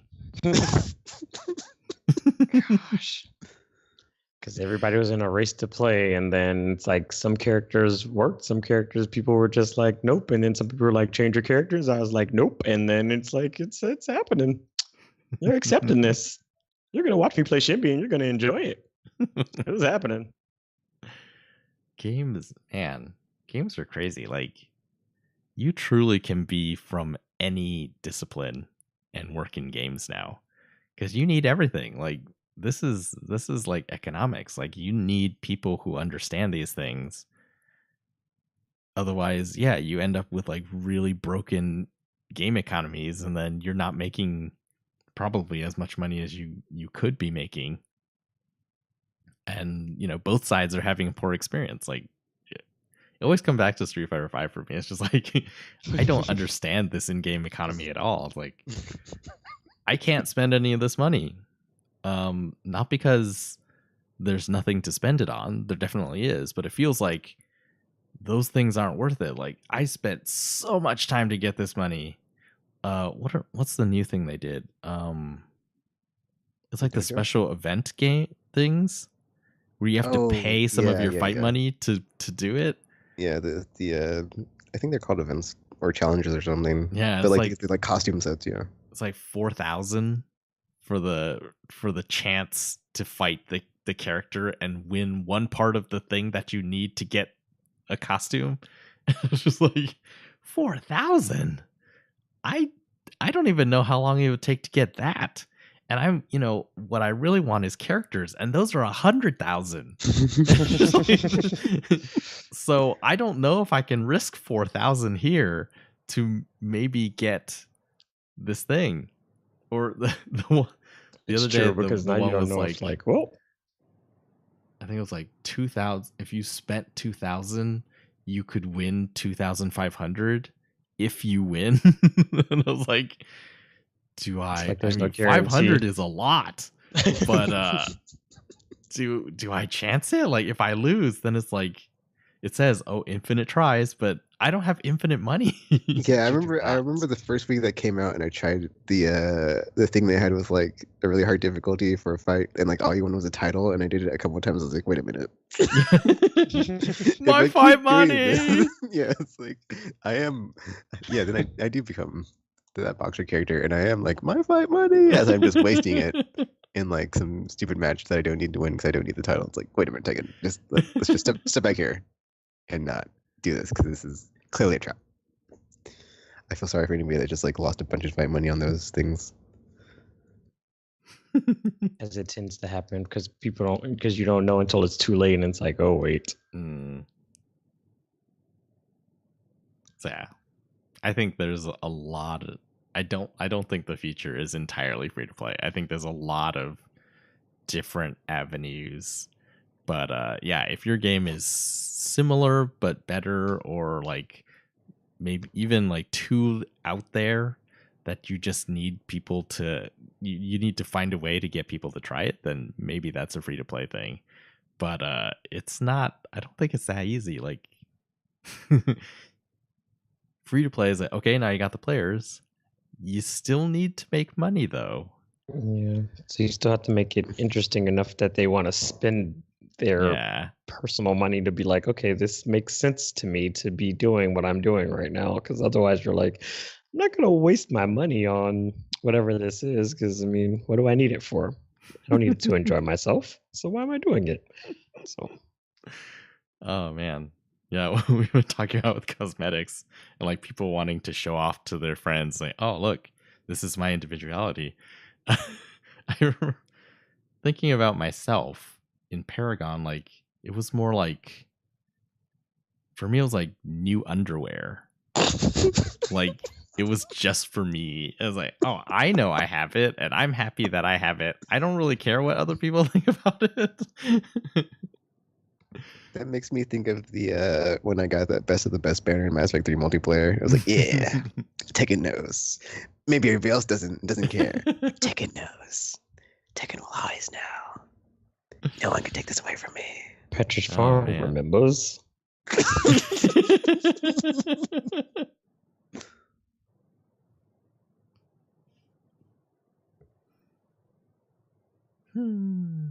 But yeah, there are probably like a bunch of kinks in the economy. Yeah, this is like a bunch of games that will be eventually worked out that haven't been worked out yet. Because that's a whole. I mean, it's not a whole nother can of worms, but like it is a hard balance when you're doing that to, like, not make it so it's play to win, or not, I'm sorry, not play to win, but pay to win like a Battlefront 2, or just Started. it's balanced where it's not super crazy. Like Tropical was talking about when like, oh, this is new things that's out this week that we added to the game, but it's only premium currency users only, and it's super awesome. This week only, but the next week, if you've grinded up your free to play currency, you can get it too. And then like for a week you're getting destroyed by it, and like, oh man, I want that thing. And then by the time you get it, it's been balanced and nerfed, and it's like, oh, this isn't as awesome as it was last week. Well, too bad I didn't spend actual money on it like the 1%ers that just give the company all their profits to sustain themselves. Oh, LOLs.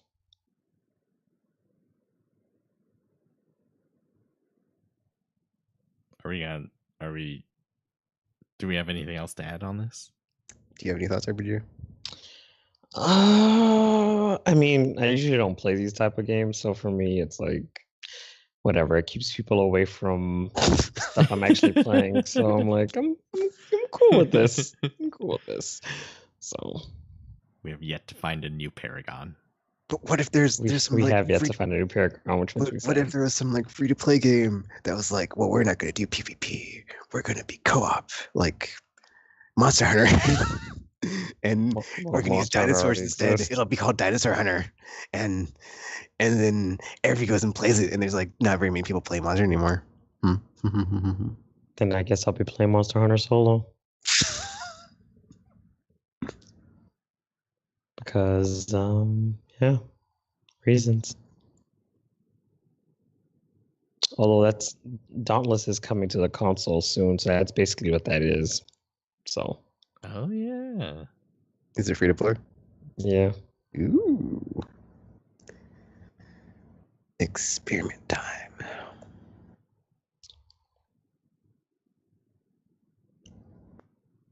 But I mean, it's going to be a lot more limited than Monster Hunter, obviously, because Monster Hunter's been out for way longer. So probably true. And they have added a lot of stuff. 4-player co-op games started going free to play like that. I don't think I would necessarily gravitate towards them because it would just be probably all about the cosmetics. So, but if it was fun enough, maybe. I'm trying to think if like mobile has something like that. And as far as console, so far it's Warframe is a co-op free to play game. Ew. Well, I mean, like I was talking about Warframe without any like PvP stuff in it, like something like Anthem, where it's like just story and zero like PvP co-op only. They might end up releasing some PvP. They better not. They better not. Anthem Battle Royale. Oh, just stop it. Javelins everywhere. I'm gonna shield punch people. I'm trying to think what, because to me it seems like on like the high end scales, like where you have like MMOs and stuff, and it's like subscription based. It's like I don't really know how you would compete with that if you were free to play, because it's just like the upkeep and like all the back end stuff that you have to do with like servers and. Well, I mean, it depends on how. Maybe you could because it's free. So I think there are games like that on the store, but I can't think of any other names right now. Yeah, there's free to play MMOs. Because you have like Terra. Yeah, Terra. That one. Elder Scrolls is free. Oh yeah, that's right. I think you have to buy it, but it's like subscription free. Yeah. Once you purchase the game, I think you just have it. But I think Terra is Terra is free. like Star Trek Online and DC Universe. Oh, that's right. Yeah. Marvel Heroes rip. That was one for a good week, huh, guys? Dang it! And it came to PS4, and I didn't get to play it again. I paid for that one too, but they didn't have Fortnite money to refund me with. They did not. Ooh, maybe if the license comes along and they're like some property from like Marvel, Disney, or Disney, whatever, because they own everything, and it's like, oh, it just like comes in and destroys the place or something. It ruins the economy. For whatever genre it decides to be like, oh, we're gonna do this, but it'll be free to play. It's like, no, disruption.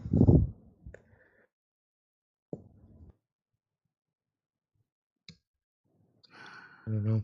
I think my thing is with free to play though is because whenever I think of free to play, I always think of like the back in the day when the whole freemium thing was also a craze with like the Facebook games and the stuff where you like have the energy and all that stuff that like goes out. Because then I'm like, you do something and then it's like, oh, sorry, you ran out. So please buy something. And it's like, yeah, I'm not going to do that. I'll just wait until you recharge because F that noise. So that's how I kind of feel about free to play because like I'll usually download to play something because I'm like, oh, this seems like it might be interesting. And then I'll play for a little bit and then I'm like, yeah, I'm bored now and I'm not about to spend extra money. So I'm just like, all right, I'm good. I'll just go wait until something that I want to play comes out and then I'll do that. So there's that. Man, those games were like, it was the most base thing that you're paying for. You literally exchanged money for time.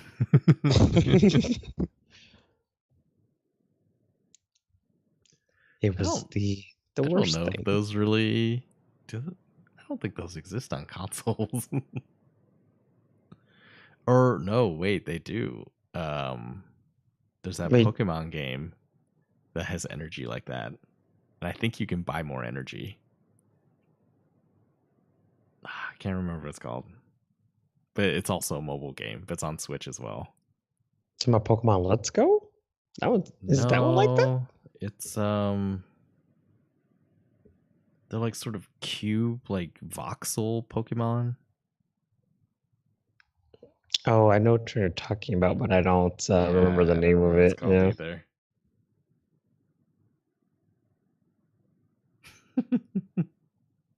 Yeah, luckily there's really fun free to play stuff now. So free to play has improved a lot. In fact, like even on mobile, free games aren't like the top games anymore. What? Some of the top earners are now like premium games. Like XCOM did really well on iOS. So it's kind of, I think they actually did it and they ruined the word free. And so now people will see like free games and they'll kind of be like, I don't want it. I don't want to deal with whatever it is. It could be ads. It could be equate free with terrible. Yeah, like we equate free with bad experiences now. So those have had to get better, and a lot of them are better.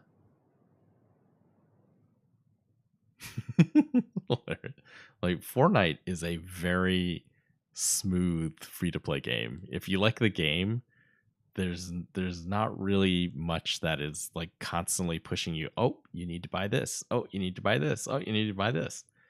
You're just like kind of never pushed into it. As long as you play, you at some point you will have the premium currency to basically print premium currency forever and never have to pay for anything.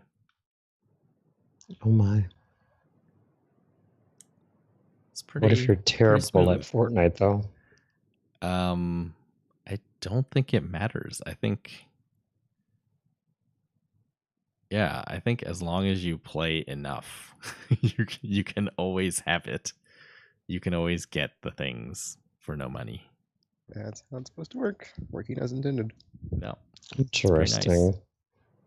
That's why I think like Rocket League copied the Battle Pass thing. It really is, I feel like, the best way to do it. You feel like you're getting a lot of stuff, and it makes you play more. It gives you something to do, Yeah. Like, it gives you something to do all the time, and you feel like it's worth it, so you're always going to come back to it. Yeah. So like, and it beats having to spend actual money on season pass. Fortnite needs the players, so it keeps the players, and it's like, some people don't want to play that much, and then they're gonna pay the money.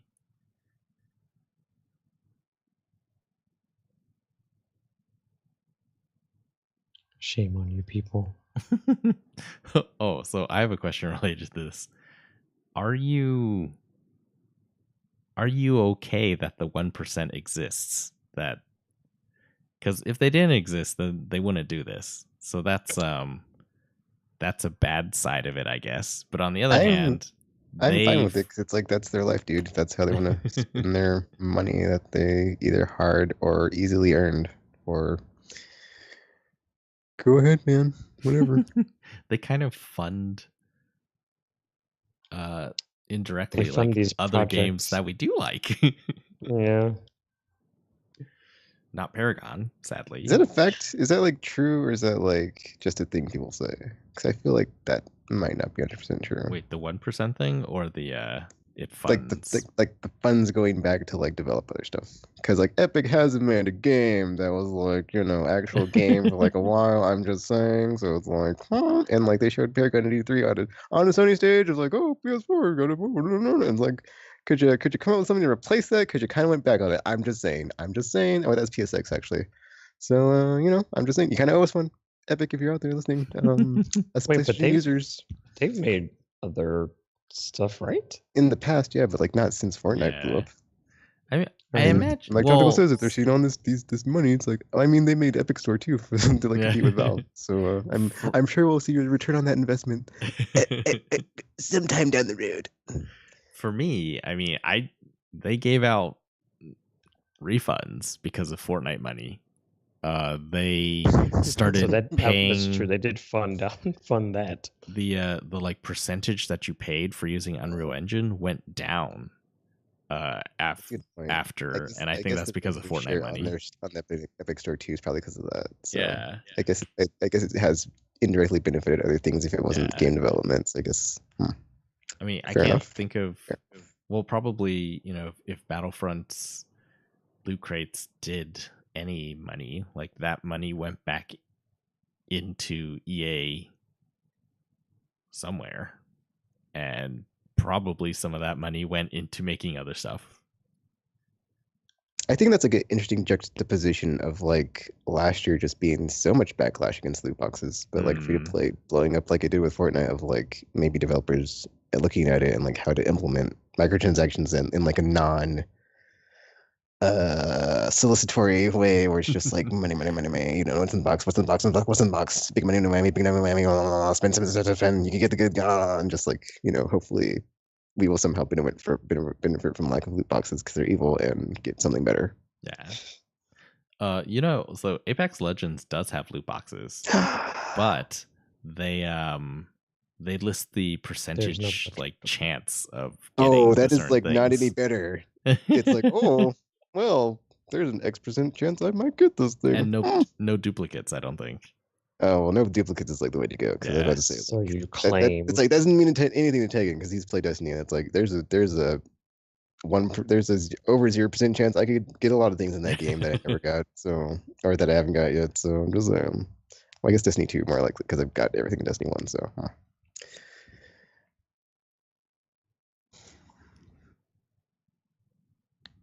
Should we do news? Sure, we can move on to news. Cool. Before our free-to-play overlords take over and ruin PvP and competitive gaming forever. But they're still single player, guys. They're still single player. God of War, Horizon, Detroit. We got you covered. Yes. For now. So they figure out how to monetize it. Well, if that thing I said was true, like they just need, their Fortnite money, whatever it may be, and that will fund the development of all the single player games. Oh yeah, that'd be interesting. Man, that would be super weird if like it was like a reverse Big Physique of like decoupling single player and multiplayer was like the solution all the time. Like the whole this whole time was like decoupling them will make them both better. Because you can just wow. That is probably going to be the case because that just seems like it would just like work. Like that just seems like that's how it should be because like you make the cosmetics which are like not hard and like super easy and just like you can focus on it, and then maps and weapons and whatever. And then meanwhile, it's like we've got development funds for our next game, and let's just make it awesome because we don't need to worry about deadlines because it's all just rolling in from that free-to-play game all the time. The train never stops. Well, the train does stop. Our cake factory is good to go forever.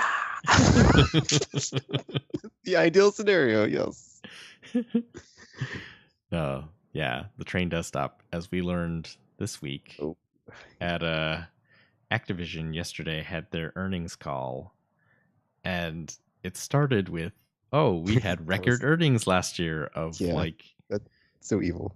8 billion. I don't know, just I forget the numbers exactly, but it was like a lot, way more than the year before. And then immediately at the same time, people were being called into conference rooms all over Activision Global and being laid off. Estimated 800 people from Activision Blizzard lost their jobs. Wasn't it like almost 10% of the workforce? It was 8% of the workforce, and last year they had 9,600 people. So pretty massive layoffs. There was Jason Schreier wrote an article today about, published an article today about sort of the fallout and sort of from the employee point of view. I guess there are rumors that layoffs were coming as early as November, and then they just like became more and more prevalent, and then people are like, yeah, it's happening Tuesday, February, and just a ton of people in esports, in publishing, in customer or like support services, some developers. There's a lot of, some things made sense. For example, since they're not publishing Bungie anymore, Destiny anymore, they, a lot of like the Destiny support staff isn't really, what are they going to do useful at Activision now that they don't have Destiny? I mean, they could have put them in other places, found other places for them, or like told them months ago, we probably won't need you, so start looking for a job. Man. But yeah, they did none of that, and they just waited to a massive layoff on Tuesday. It's really crazy. I mean, some of this, yeah, I guess it makes sense, but then it's like, did you have to do it this way? I would be very interested to hear the other side. It's like, why did you do it this way? Like, if you tell people that they're about to lose their jobs, are we headed for a stock market crash? Like, this feels very speculative, and people are just like looking for these short-term returns on investment. And there was I guess Jim Sterling has been railing against Activision. Oh man, he made some really good videos this week. They were so good. AAA games. I love it when he says that. It makes me laugh so hard. But yeah, he's talking about like, this is because it's in pursuit of like infinite growth, which is impossible. It's like there is no ceiling for when a corporation is happy because they want all the money, and because they never get all the money, they will never be satisfied. So, if your growth slows down, it's like, well, what do? They don't look at it as, well, this is near the ceiling, so of course growth is going to slow down. They're like, oh no, investors, we have to keep them happy. So if you can't raise revenue, then you got to cut costs, and your costs are your people. And so people got to go. And it's just like, it's so bad. In part of the earnings call, we also learned why Destiny, Bungie, and Activision parted ways. Apparently, well, I guess not surprising, they felt that Destiny was not living up to expectations. That is Fortnite money, basically. It's not Fortnite money. And so, like, yeah, so that this is ending.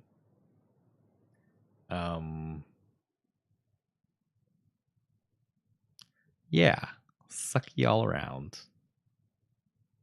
Although, So a friend of mine was saying, it's like, yeah, today we're talking, it's like, oh, Activision's all evil and telling employees to unionize and all this, but we're still buying Activision games. So It's true. what's up with that?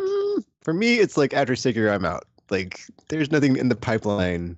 I mean, I guess we'll see at E3, but it's like from them, nothing that I'm like really interested in. So it's like I have no issue like not buying Activision games because I was already off of Team Call of Duty. Besides that, it's like maybe like the Sparrow and Crash collections, but I can just wait for them to be super cheap, so it's whatever. But Sekiro is like I was interested in that game, so it's like. But after this, I'm like, that could be the last one for a while. So although I mean, they're just a publisher, though they're not the developer. So I mean, they still get money. Yeah, I know. I'm just saying, like, but I mean, like in terms of supporting them, it's not like you're doing it to support them per se. Like you would be with some of their other games. This is one of the great questions of our time, I guess. I mean, and then like also because like the only reason that like they're able to like make that or something like Disney is able to have it is because like Activision is like so big and like so has like so much money that they can put like all those resources behind something like that. But then Bungie's independent now, but I'm already off that boat too, so it's like again. Yeah, just like it often is tempting to boycott the companies that are headed by people who are disagreeable to us. And yet, like I don't feel like that does anything because those people are insulated from all that. Also true. If Bobby like Kotick was fired tomorrow, he would still be way richer. Fine. I'm about to say, there's even that thing where like Activision got like a new CFO and they got like millions of dollars in bonuses for like $15 million just to take the job. Because somebody mentioned they were like they could have used that money to actually pay the employees that they were laying off, and or giving them some kind of like severance package or something. And it's like, well, yeah, but that would make sense. We don't do that. We don't do that. We instead if you think people rich. If you do the boycott and it's successful, the next earnings call is, well, we missed our earnings by a ton. We need to lay off more people. And it's not going to be, the $1 million execs that are being laid off. Oh, good point. It's still the same people. So like I feel what's the saying? Like money talks, like vote with your wallet. Like that, I don't know that works. I mean, why don't we talk with our mouths? Like talks, right? Well, we do. Yeah. I think also in like a more global world, it's not as good of a strategy because it's like you are very remote in like what you can do singularly. So it's like it would take a combined effort on many fronts. Like Shepard. Which, yeah, I don't think that not buying the games is the thing that changes things. If anything, that's probably going to make it worse because more employees are going to get laid off because it's kind of the same. Like, yeah, whether he does well or not, he's still going to be okay. If they miss earnings and at some point finally think, it's the CEO, like we're going to get rid of the CEO. He's just going to go and be CEO somewhere else. Yeah, good point. Unless he's in a scandal or something. Or just retire. Yeah. He's like rich already. He's like, well, I had a good run. So, yeah. I mean, is there really like an end game though to that? Because like this reminds me of the conversation we had when I said something along the lines of like that was like the lesson of like last year when like so many publishers went away towards the end, like THQ, Midway, blah blah blah, like a bunch of consolidation of publishers, and like we have very few mega publishers left. So it's like, this is just the way things are. That the way it works? Because obviously it could be better, but it's like what's the alternative to this? Well, I mean, if like cost cutting is part of business, but then there's a way to do it, right? Like if those people that got laid off, like those are people, and they're all in different types of financial situations. You don't know what's going on, But yeah, like a lot of people in this country can't not get paid Oh yeah. every 2 weeks. Probably not most of the backup Well, plan. I think isn't the percentage like the majority? It's like over half. majority of the country. Yeah, the statistics are like majority of the country doesn't have a paycheck, $1,000 like, emergency savings or something. Yeah, in their savings or whatever.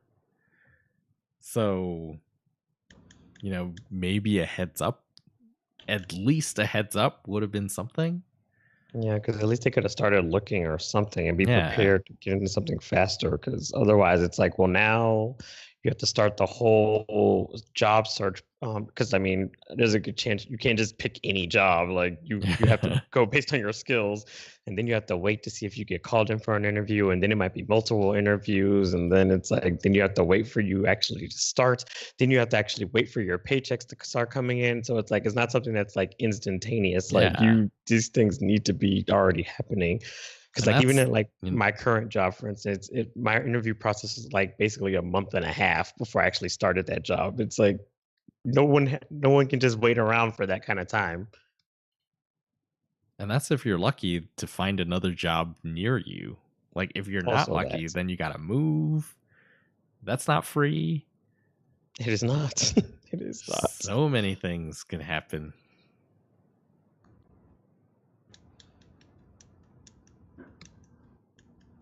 I mean, well, always the optimist. When the first, like, after the initial, like, that's really sucky for so many people. I was also like, this is also kind of like, when a star goes supernova, it becomes and destroys the solar system because... Yeah, everything is destroyed, but then, like... Yeah, there's no optimists out of that tropical. New stars are born from the remains of old stars. Yeah, and everything has to die in the process. I think you're missing the point here. Most of those planets had no life anyway. As far as you knew, what kind of crap is that? No, like, one of my first thoughts was like, this could mean like the rise of so many new studios. People who were locked into working on the one mega thing are now annualized garbage that they were locked down on. Yeah. They can be a bit more creative, unless the same process happens with their creative project and then they end up in the same situation again. But they controlled their own destiny that time. Yeah, well, how'd that work out for them? Depends on who they are. Yeah, well. Yeah. So let's go on to the good news for the week, which is the Nintendo had a new Nintendo Direct today. They announced a bunch of games. People can stop asking. They were like, "Now shut up." Super Mario Maker 2 is coming to Switch in June. It was the opener for their Direct, actually. Yeah, that's really exciting because everyone was saying we were kind of getting excited for just like Wii U games appearing on Switch. Getting ported. Yeah. It was just like so few people got to play this thing. It was really good. So getting it on Switch is really great. And that's kind of what I thought Super Mario Maker on Switch was going to be. But no, it's actually a sequel. Like it's a full sequel. You can have diagonal slopes and just all this sort of new stuff. So that's very exciting. I'm doing this off memory, and then I'll look at a list. There was like new news on the Fire Emblem game for Switch, Three Houses. Yay! They went through some story stuff, and they touched upon permadeath and things like that. But the game has been slightly delayed. They said spring oriringly.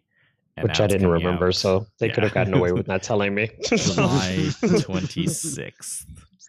It's like, you did? When was this? But it's like, now you delayed the game, you jerks. Because I honestly didn't remember them ever mentioning any kind of release window except 2019. So they announced some demos that are available today. Daemon X Machina, that yes, mech there's game. a prologue demo. There's a demo. Yoshi's Crafted World coming March 29th has He's a demo. such a copycat. Copycat. Kirby for the win. Oh, this was a weird one, and this is what this reminded me of something that I was thinking about a few months ago. But they announced Tetris 99, which that was an odd one because it's a battle royale game. Yeah, but for Tetris. it's Tetris Battle Royale. Speaking of battle royale being the new hot genre, It's like even Tetris is getting in on it because reasons, I guess. I mean, a few months ago, I was thinking like, you know what? Like people say that certain genres have been done to death, and there's like nothing new that you can add. But battle like, royale, hold my beer. Yeah, it's like the interaction. As long as you have 100 players, the interaction between those players can be literally anything. Yes, which I mean, they did. So they did. Someone made the thing I was thinking of. Not exactly. I was thinking more text space. But yeah, whatever. Or like rock, scissor, paper. Rock, scissor, paper battle royale. Watch out to call. I always say rock, paper, scissors. That's a new one. Yeah, that's weird. Why would you say it in that order? What did I say? You said rock, scissor, paper. And you said rock, paper, rock, scissors? paper, scissors. Yeah. What do you mean? And you said no. That's the proper way to say it. You weirdo.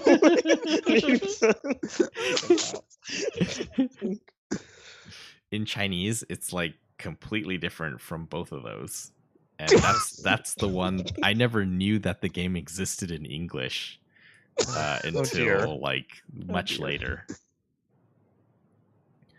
Well, it does. They showed Captain Marvel in Marvel Ultimate Alliance 3, The Black Order. That's coming out. That's a Switch exclusive too, isn't it? In the summer. Yeah, that's a Switch exclusive.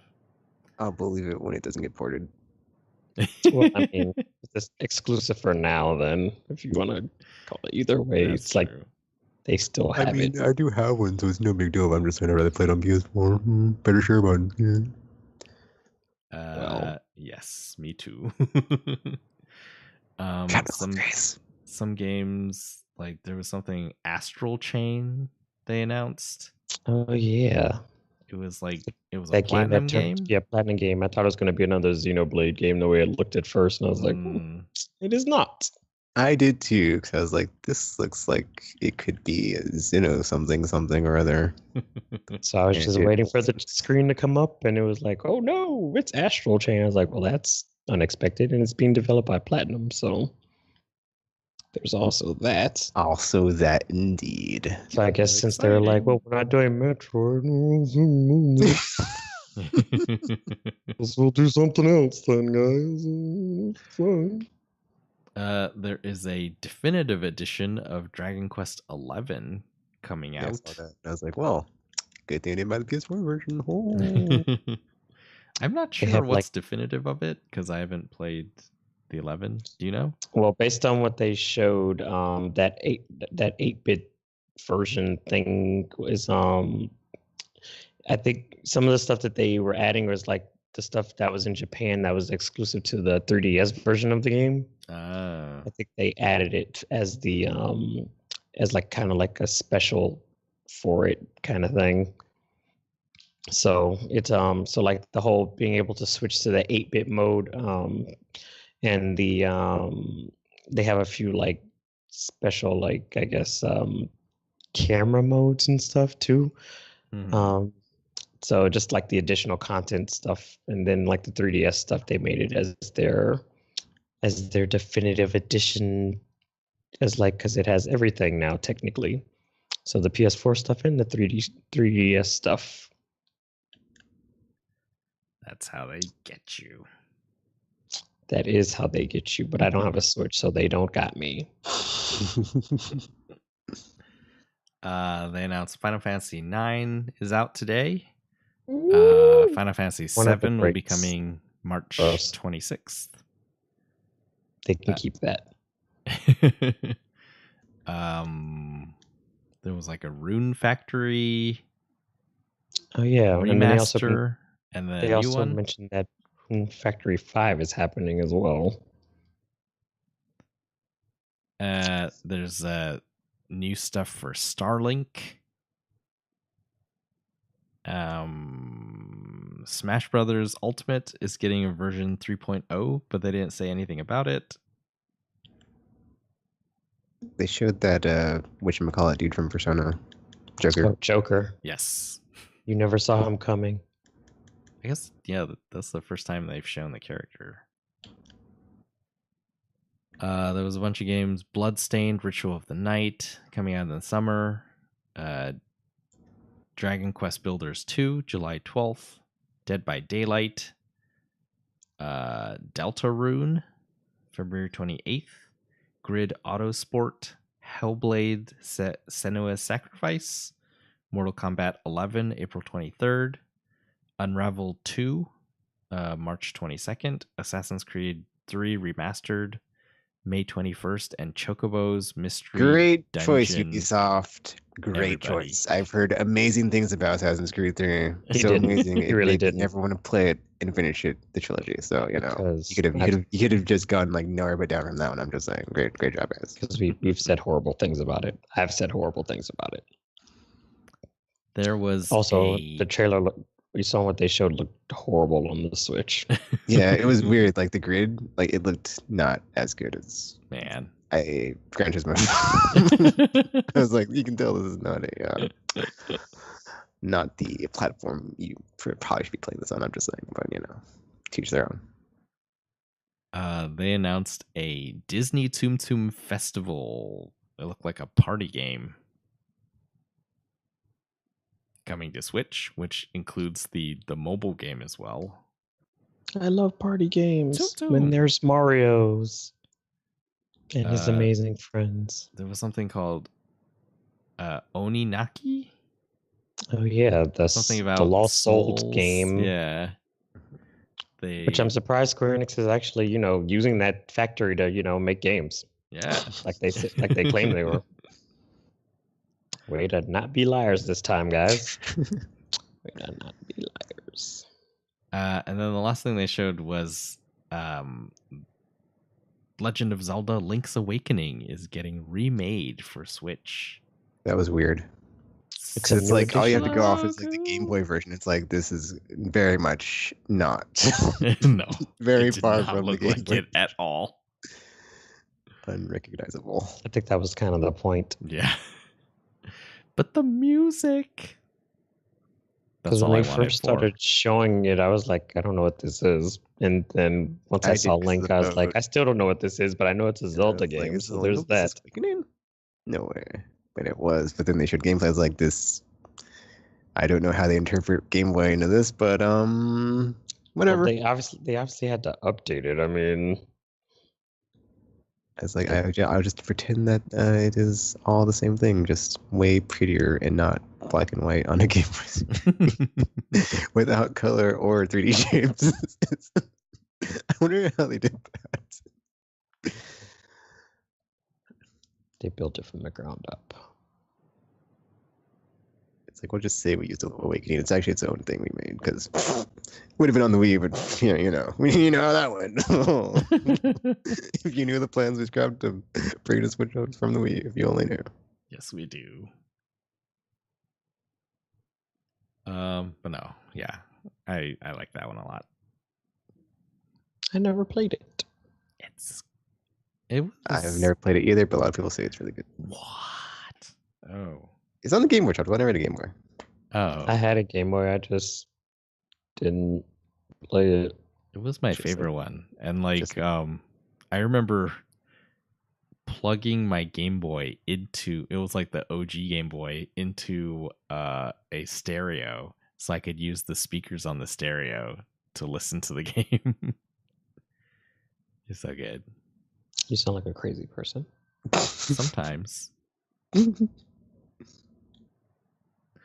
That is the news that I have. I think there was like wasn't there like some story about GameStop's return policy and how it's like even more added stuff to them being the next Blockbuster slash Now, CompUSA as slash someone Circuit who City slash Toys R Us. as someone who has gotten to experience the wonders of GameStop on many occasions,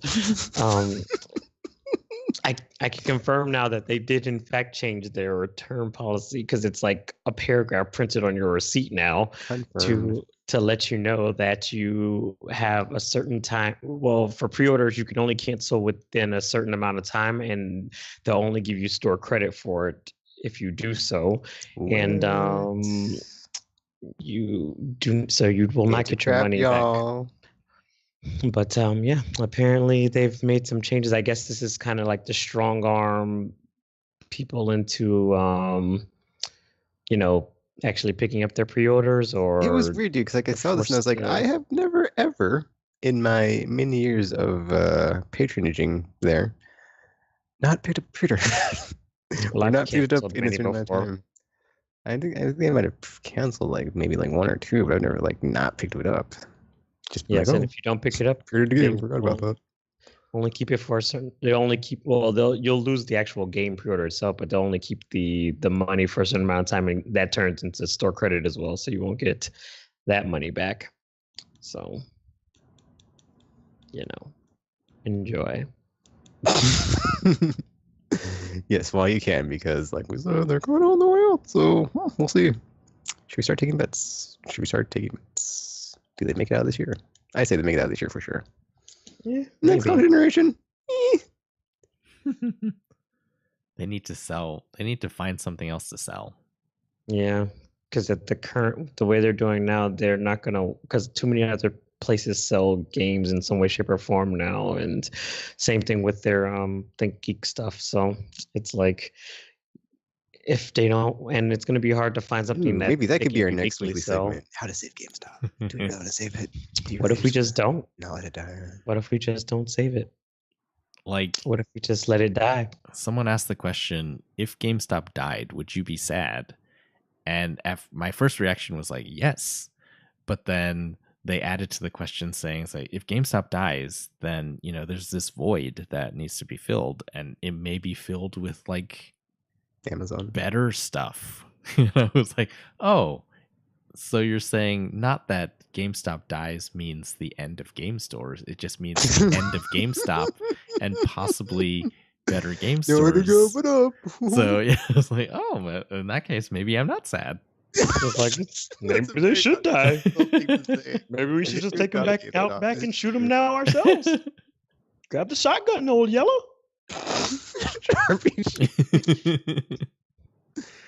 I think GameStop after March maybe, or after September, I think they'll be in a better position than they're in now,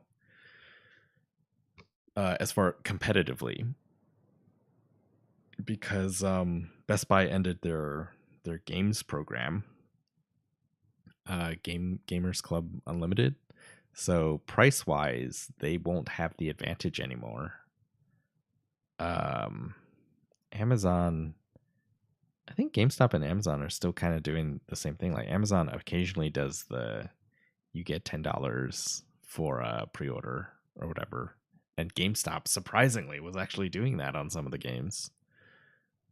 And then I guess they still do the most visible place to trade games, because people actually that's their bread and do butter. That. Yeah, so maybe that like the pizza flavored stain on your used game copy box. GameStop's it's always fry oil fingerprints. Tropical knows he worked at one. Why is it always next to the food court? Come on now.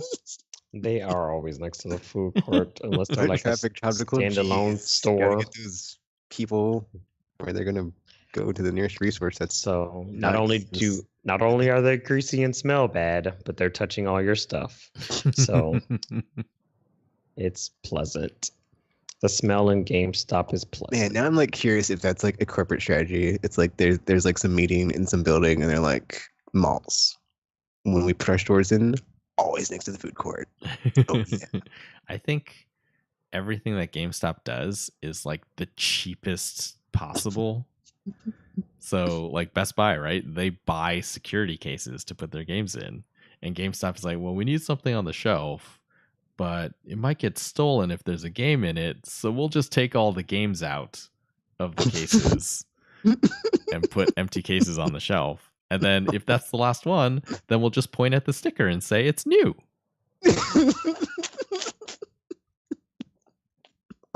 Oh dear. That's actually funny because I had that happen to me once when I bought Rogue Squadron 3, and it was like the store display copy, and that was like the last copy they had left, and I got it for $20, and it was like on sale, and I was like, I don't see any of the boxes anywhere. And they just let me have the one off the shelf or on the display. I was like, okay, whatever. Pretty much. And like I remember there was the windows at the GameStop that I worked at were like super, super filthy. Like you could not see through them anymore. And I was like, what? Why are we doing this? And What are we doing? like the mall, all the stores in the mall hire people to clean their windows. And I asked, like, why aren't our windows clean? I was like, because we won't pay for it. I was like, are you kidding me? It's like, no, we're not kidding you. We're actually not kidding you at all. So I cleaned those windows. There's just so much dumb stuff.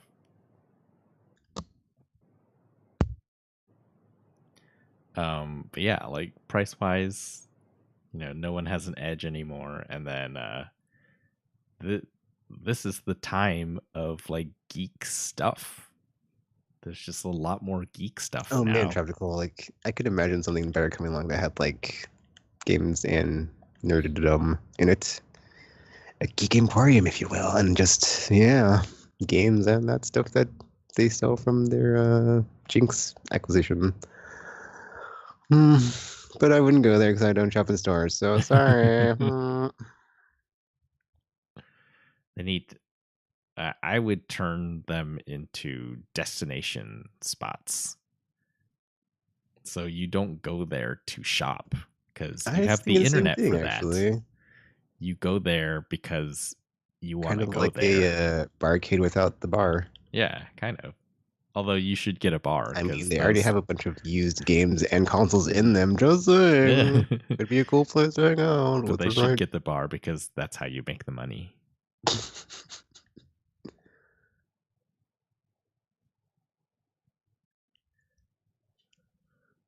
And it would be man. I have all these ideas now, and it's never happened. I'm just like thinking to myself, wouldn't it be a cool place to hang out, Chris? Wouldn't it be a great place to go, Tekken? Yep. Well, imagine if like they had seen what Monster Hunter did for the PSP in Japan and thought, what if we turn our stores into like super good internet, whatever, and like just a cool hangout for like people to come and play Monster Hunter. That would be cool. But they missed a co-op space in the flesh space. That would be nice. Yeah, but they can't do that because GameStop is a dumpster fire too. I think that's why they're next to food courts. I think probably the rent there is cheaper because of all the like undesirable stuff that happens next to food if you're selling things that you don't want. When you said undesirable thing, now just like I'm reminded of my drug dealer scenario and just like, you know what? Maybe not. Maybe not. Maybe. Because I mean, usually around food courts, you usually have like Foot Lockers, GameStops, and Yep. And bathrooms.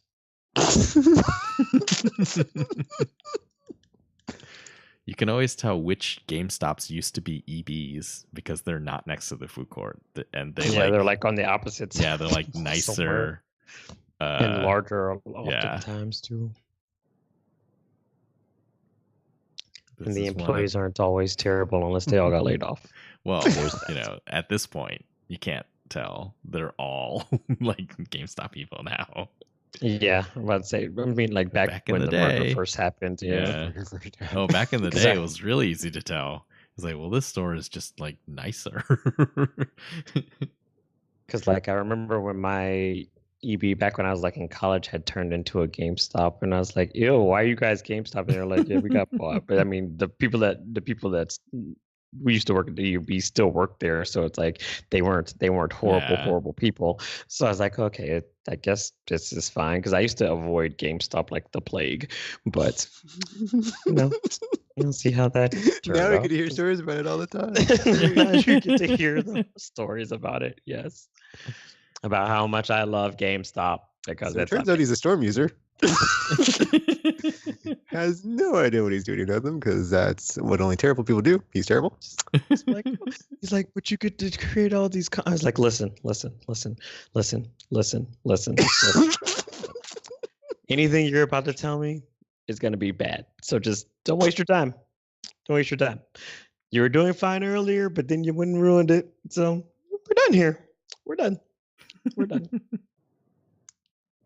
Doesn't think highly of Monster Hunter. Clearly, there's something wrong with him because terrible people do that too. So that's that guy.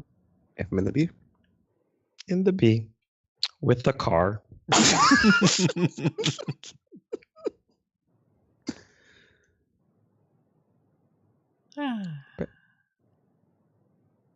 Good. Did they also try to jump into Kingdom Hearts with like outplaying any of the other games? Or were they just like ambivalent towards it? Like, it's a good game. I refuse to discuss Kingdom Hearts with anybody at GameStop. So I'm just like, that's on a whole nother level. That's a whole nother level. I refuse to even engage in that because I don't want to get angry, and I just like it's fine. I don't even want to fucking ask. I don't care. I'm gonna get my game and go because we're not doing this.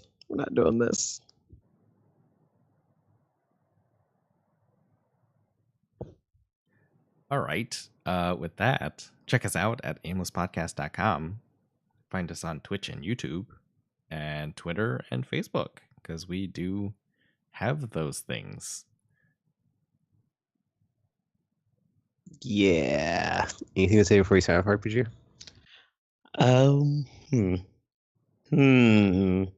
What does one say in this situation?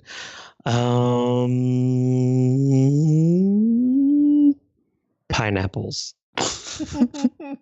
Anything to say before we sign off, Tropical? What do we do, people? Is there no place for good companies?